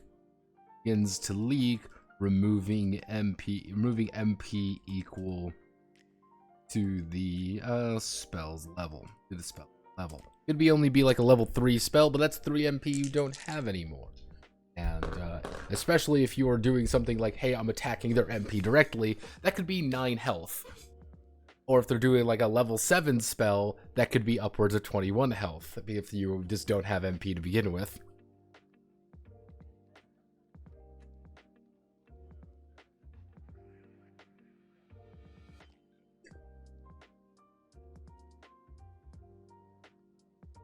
There we go.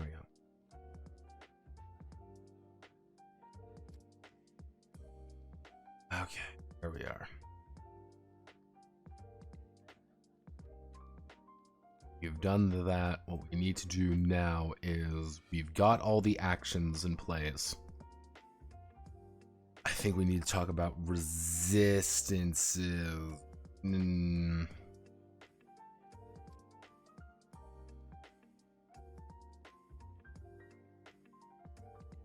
What do we need to talk about? Defenses, we can talk about.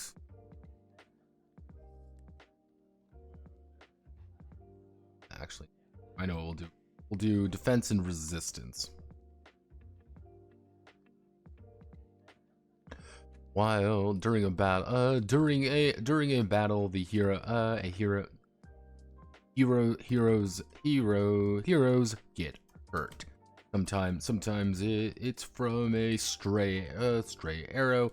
Other times it may be a sword directly in the gut. When a hero is hit during combat, they must rely upon their defense to attempt to lessen the impact. Defense is based off of the armor being worn by the hero. Armor being ring worn, based off of the armor they are currently wearing. It will contribute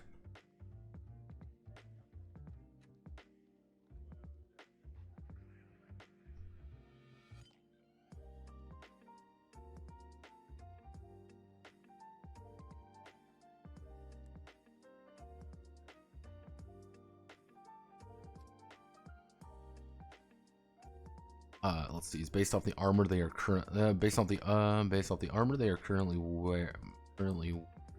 Defense will build up slowly. Defense will build up and derived into a defense die that will be rolled. That will be rolled when they are hit. When they are hit, lessening the damage that they would take. Lessening the damage they would take.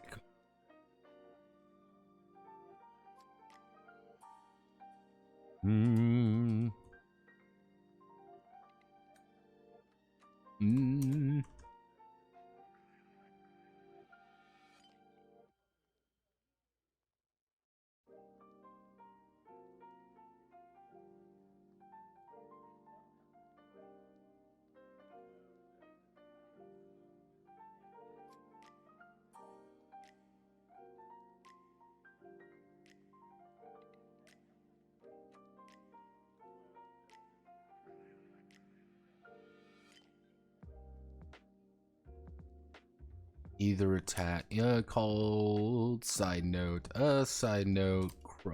called strikes. Either attack may choose.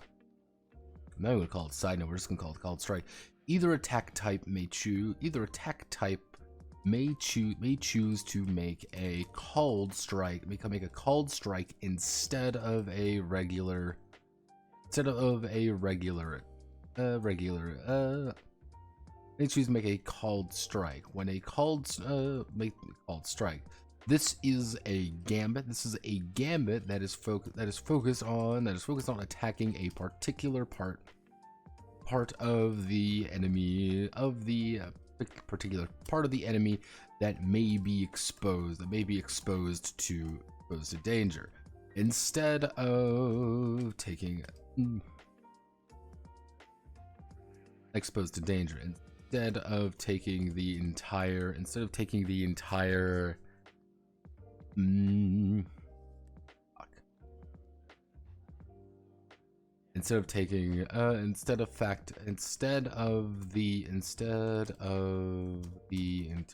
enemy's defense die, they will instead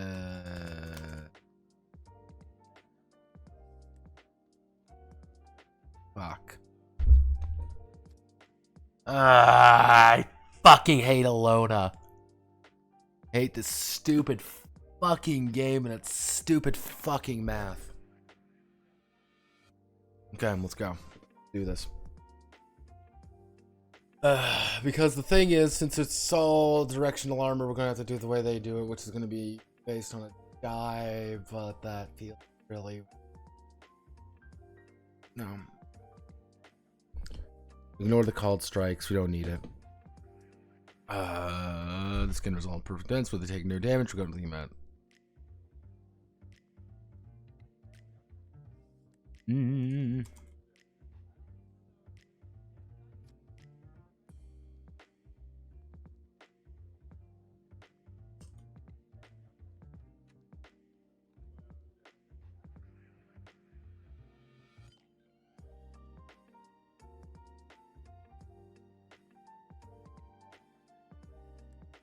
Mm.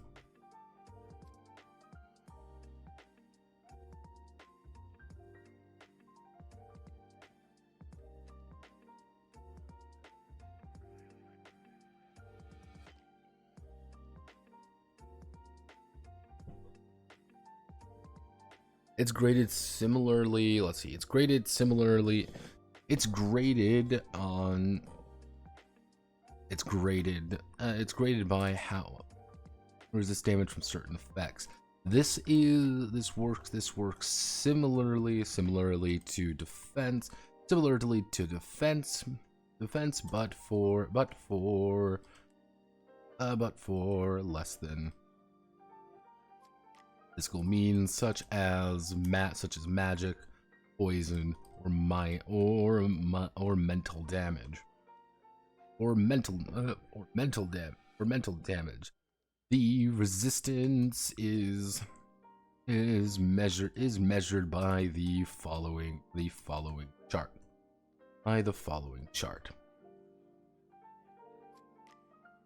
Okay, no. I'm overthinking things. I think that's the problem I was having. I'm overthinking it. And I can't overthink it, because if I'm overthinking it, the more you realize this shit doesn't make any fucking sense half the time.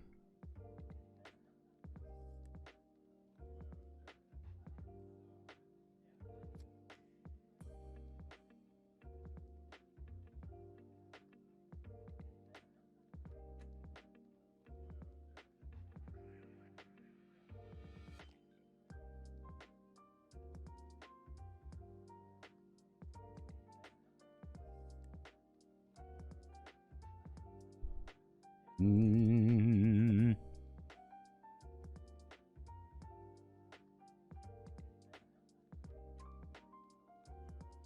Seven, D9, D10 doesn't really mean much, but it's something. Kind of like you have a little bit of poison resistance. So instead of taking consistent poison damage, you're instead just going to take a little bit of damage. All right.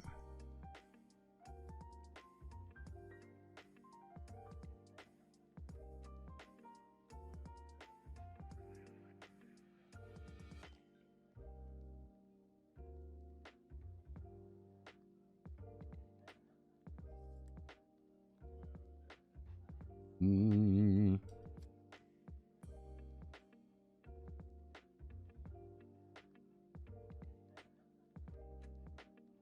Actually, no. D4, 2D4,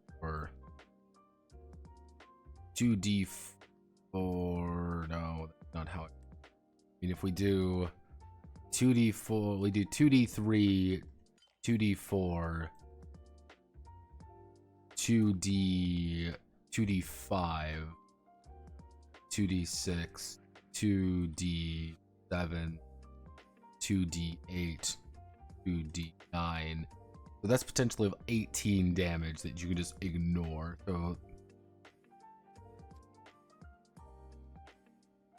I'm okay with it. I think this works pretty well.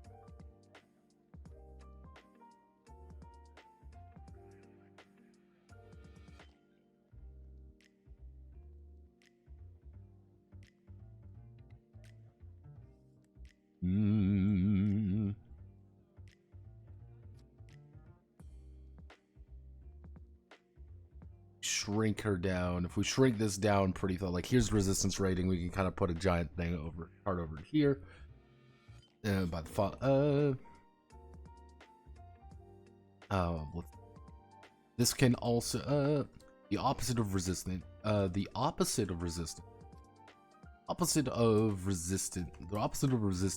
is weakness. A weakness in a weakness rating. A weakness rating adds damage when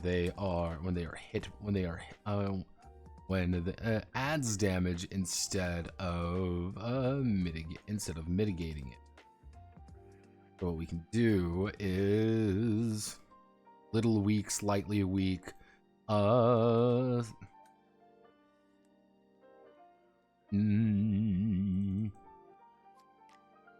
painful, agonizing, suffering. There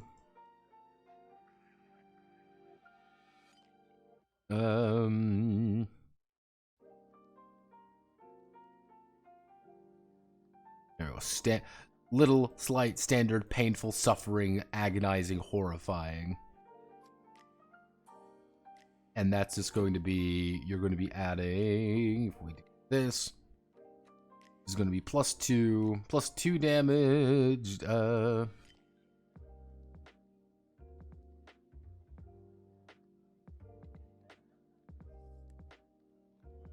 Actually, no.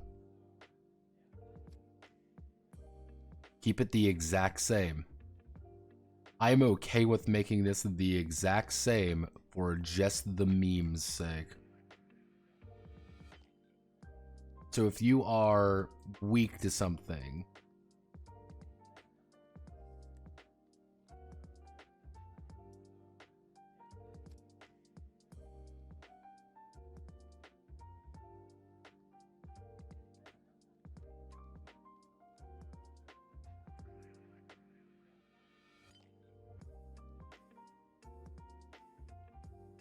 anyway, so if you're weak to something, what's going to happen is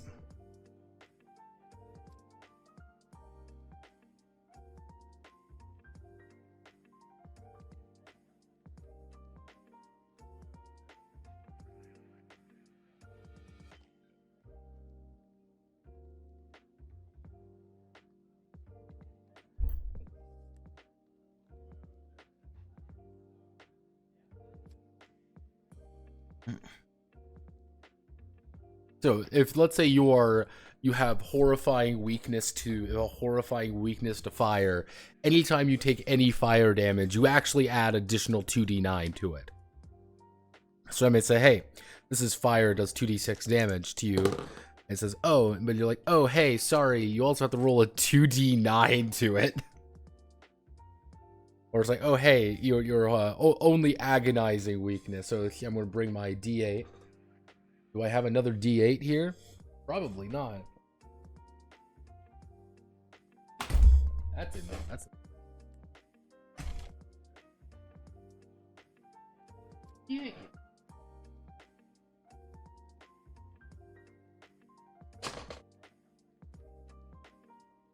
I had another d8 here.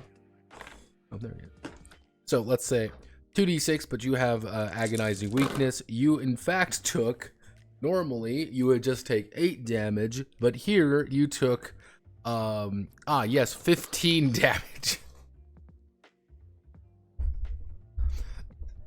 Especially bad when it's something like a,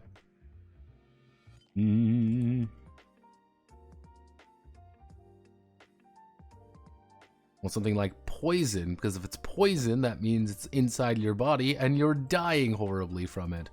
I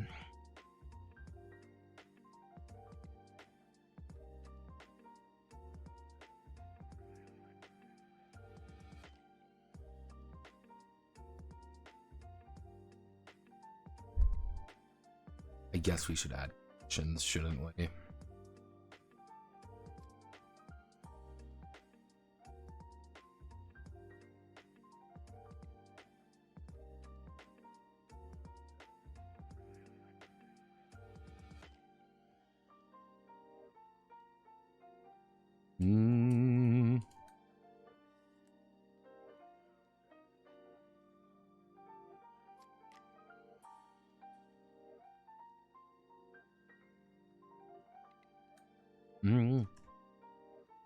Afflict the hero through monstrous effects or magical means.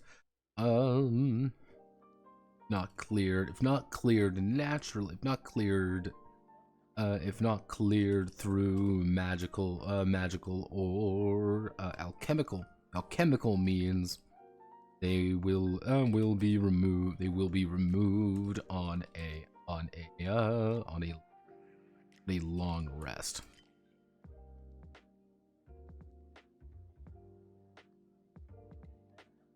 So you need to find another table.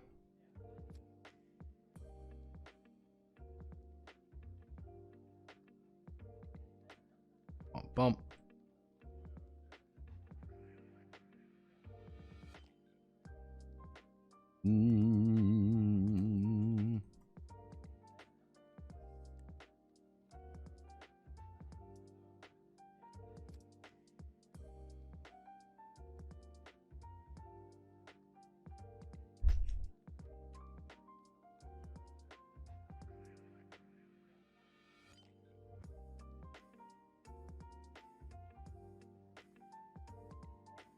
So let's just add some that are currently here. Poisoned.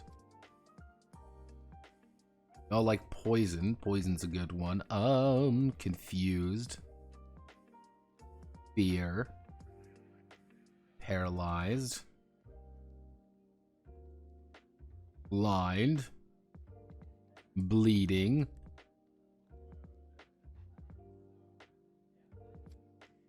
Sick. Drunk. No. Dim.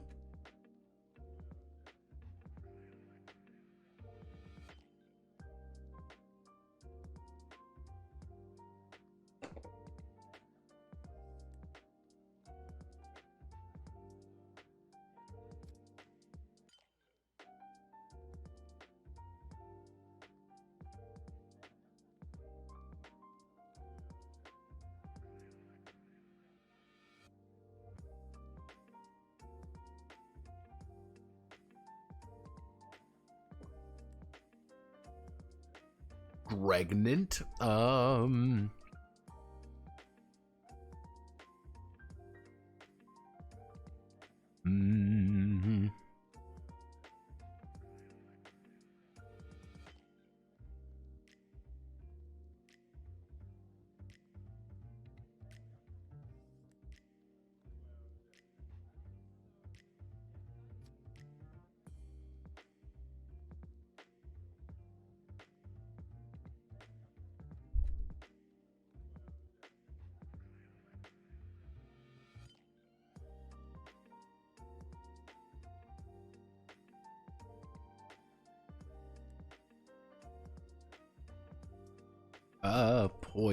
Poisoned.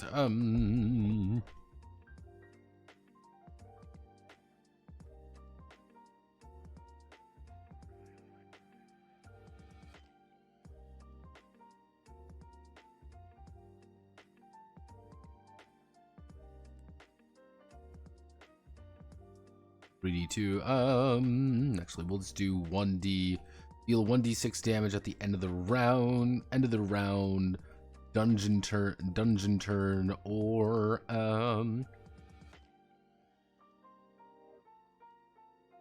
hour of travel.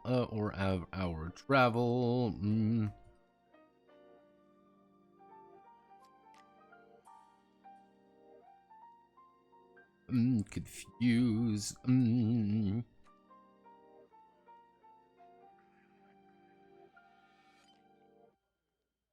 Start of action tick. At start of an action tick. At start of a momentum. At start of a momentum tick. Roll 1d. Actually, no. If you're confused, you're just gonna take ruin on all skill check. Ruin on all skill check. Ruin on all skill checks until the end round. End of the round. Dungeon turn, or hour of travel.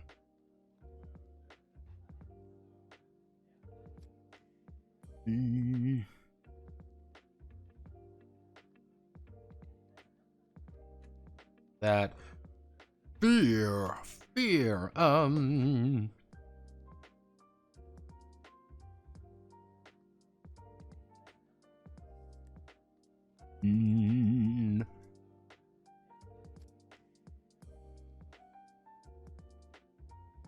Ruin on all combat checks.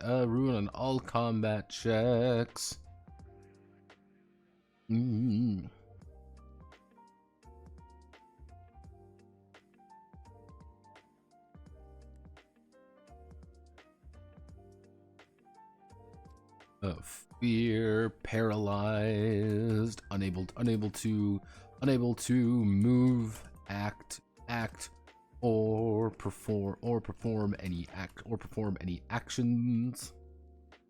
Blind, unable to see, resulting in 3 ruin to any visual task, including combat, defense, and 3 ruin any visual task including combat, defense, and skill checks. And certain skill checks.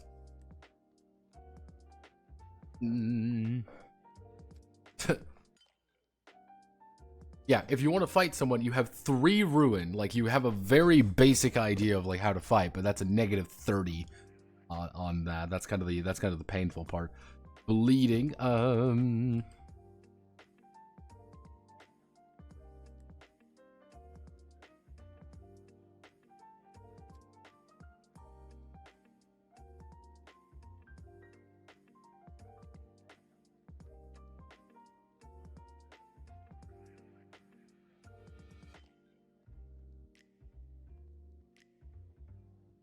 There we go.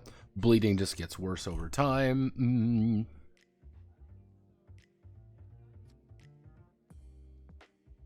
Sick.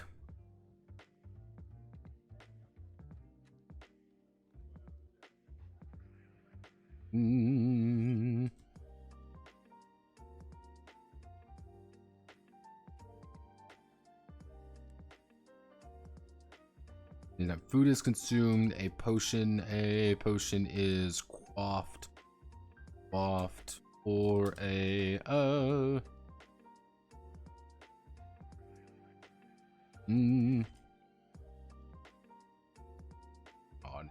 on an even value. Spend the next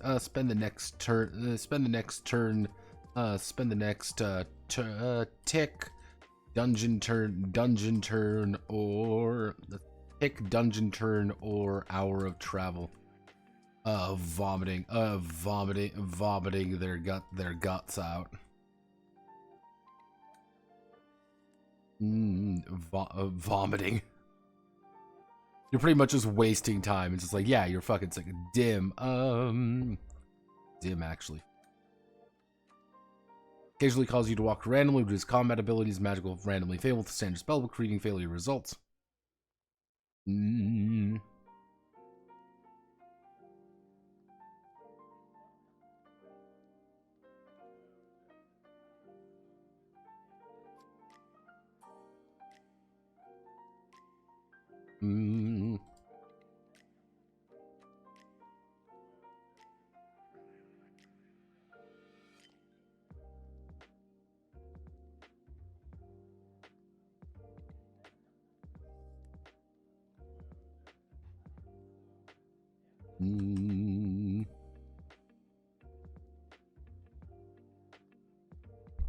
Well, yeah, muddled is bad. Anytime you roll on an even result, you just fail. You just automatically fail the result. So it's like, yeah, if you're muddled, you can just die. Unsteady.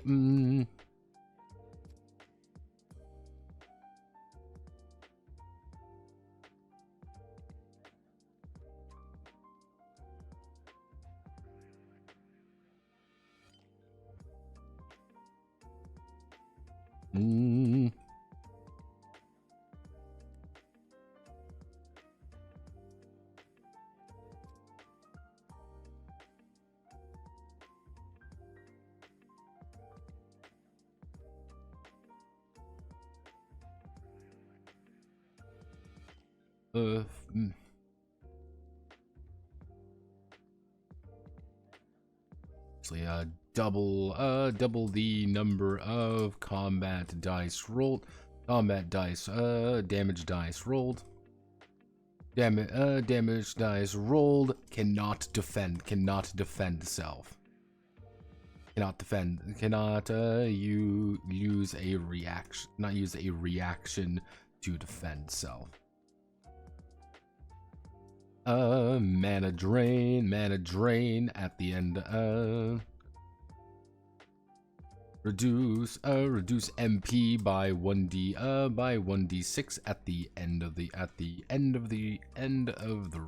round, dungeon turn, or hour of travel increases by another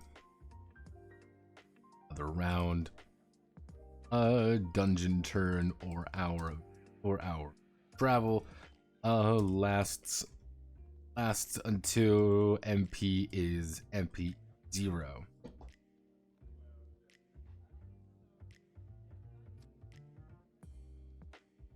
If the hero rolls a 6 when they have 1 MP left, the effect will remove the MP and then take the damage, but the effect will still end.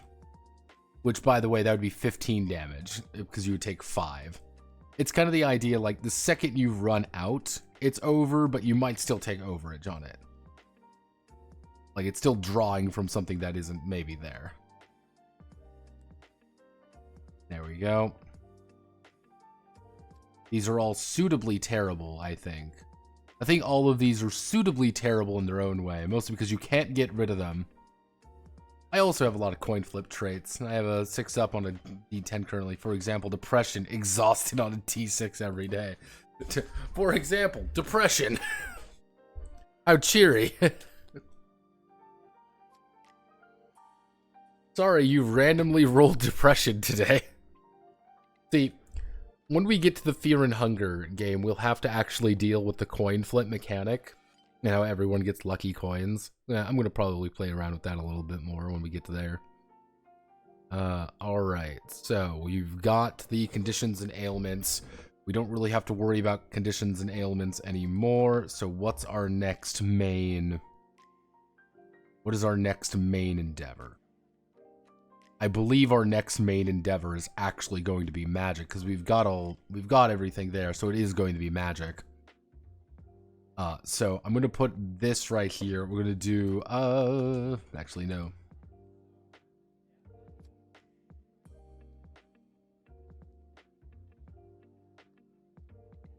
We're going to do that. Now, the arcane arts. Here's what we're going to be doing with this section. I'm going to list out things that we need to do. 1. Highlight all the highlight most spells possible and explain the reasoning behind them. We're going to do as many spells as we can. There aren't that many spells in Elona, but there's a lot of them, and we need to make sure they make sense. 2. The second most important thing we need to do: highlight methods of spell casting. Book, scroll, item. Kind of the idea here is a standard caster has their spell book.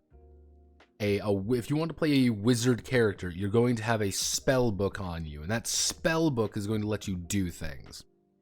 Its books are very consistent. You will always be able to use a book to do something.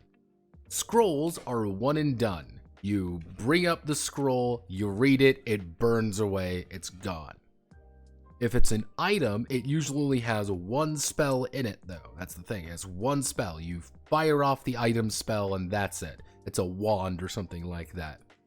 The big thing is, items don't eat your MP.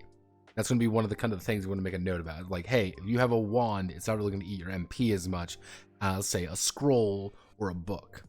I'm going to have to probably read up on how Elona does its spells again, because I read them once, and I'm like, I understand this. I'm like, I don't get this. So that's going to be kind of the big things with the arcane arts. After that, so if we're looking at things correctly, episode 4 is going to be magic. That's all we're going to do. We're just going to do magic on Monday. We're going to work, hopefully we finish that. Then we're going to work on items next Wednesday. That is going to be quite literally a multi-hour shit show of me sitting here making items. It is not going to be fun. It is not going to be interesting.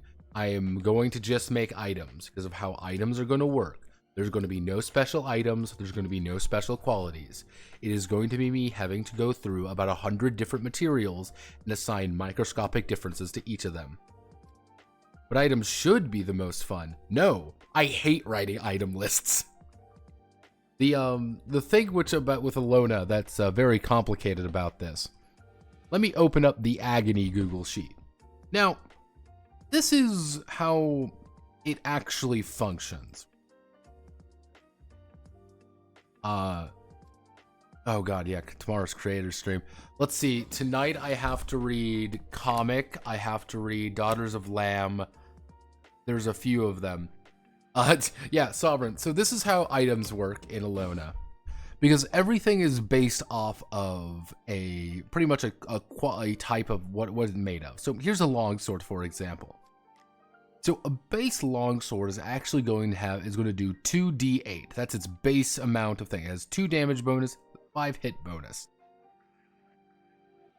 However, because it's made of wood, it only is going to be doing 2d10 damage, -2 damage bonus, -3 hit bonus. But let's change this to a steel longsword. Now it's 2d14, 3, 6, 5, 31, average damage.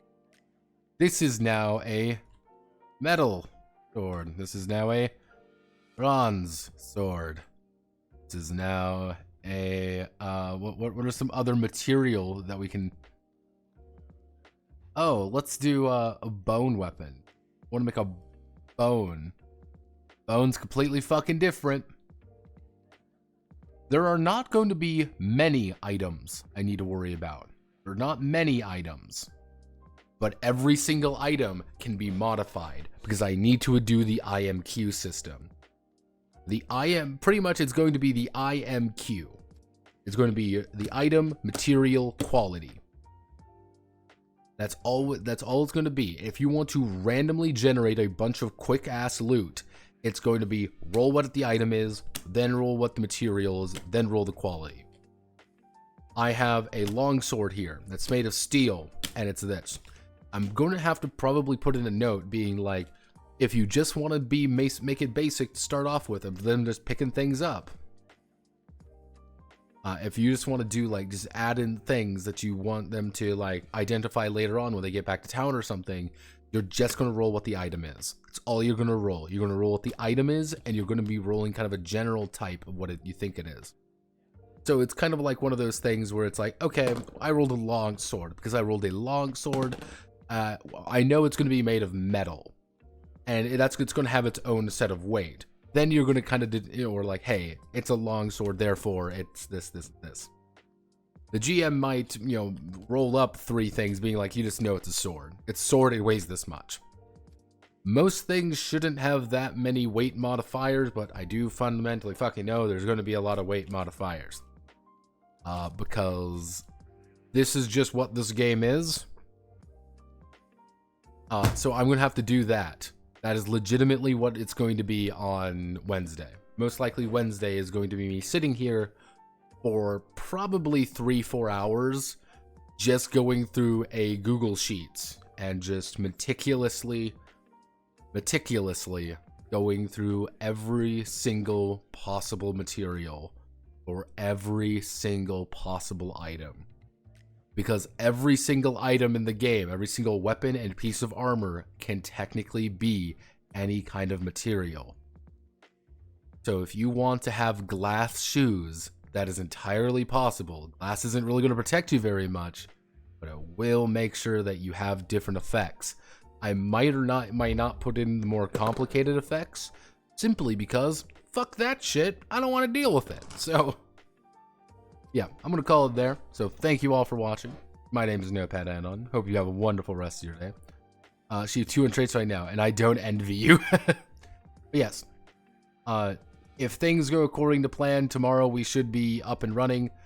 I've got everything saved and ready to go. I just need to legitimately sit down and read a lot of books. Let's open this one. Okay, it's only 142 pages. like a 2-point font. That's cool. We're not gonna think about that too hard. Let's see. How much are you? Somehow larger, but somehow smaller. Wow. That's also some high quality formatting. I love formatting. Formatting is hard.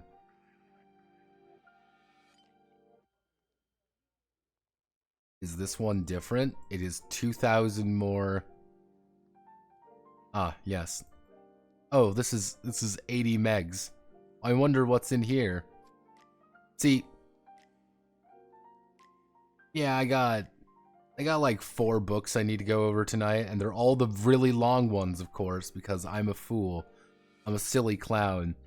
I think I'm gonna have to cuck Harry Hobbit Toes again, though. That's the funny part. I'm gonna have to cuck Harry Hobbit Toes because everyone has so much, but it would be funny if I did. So, da da da da da da.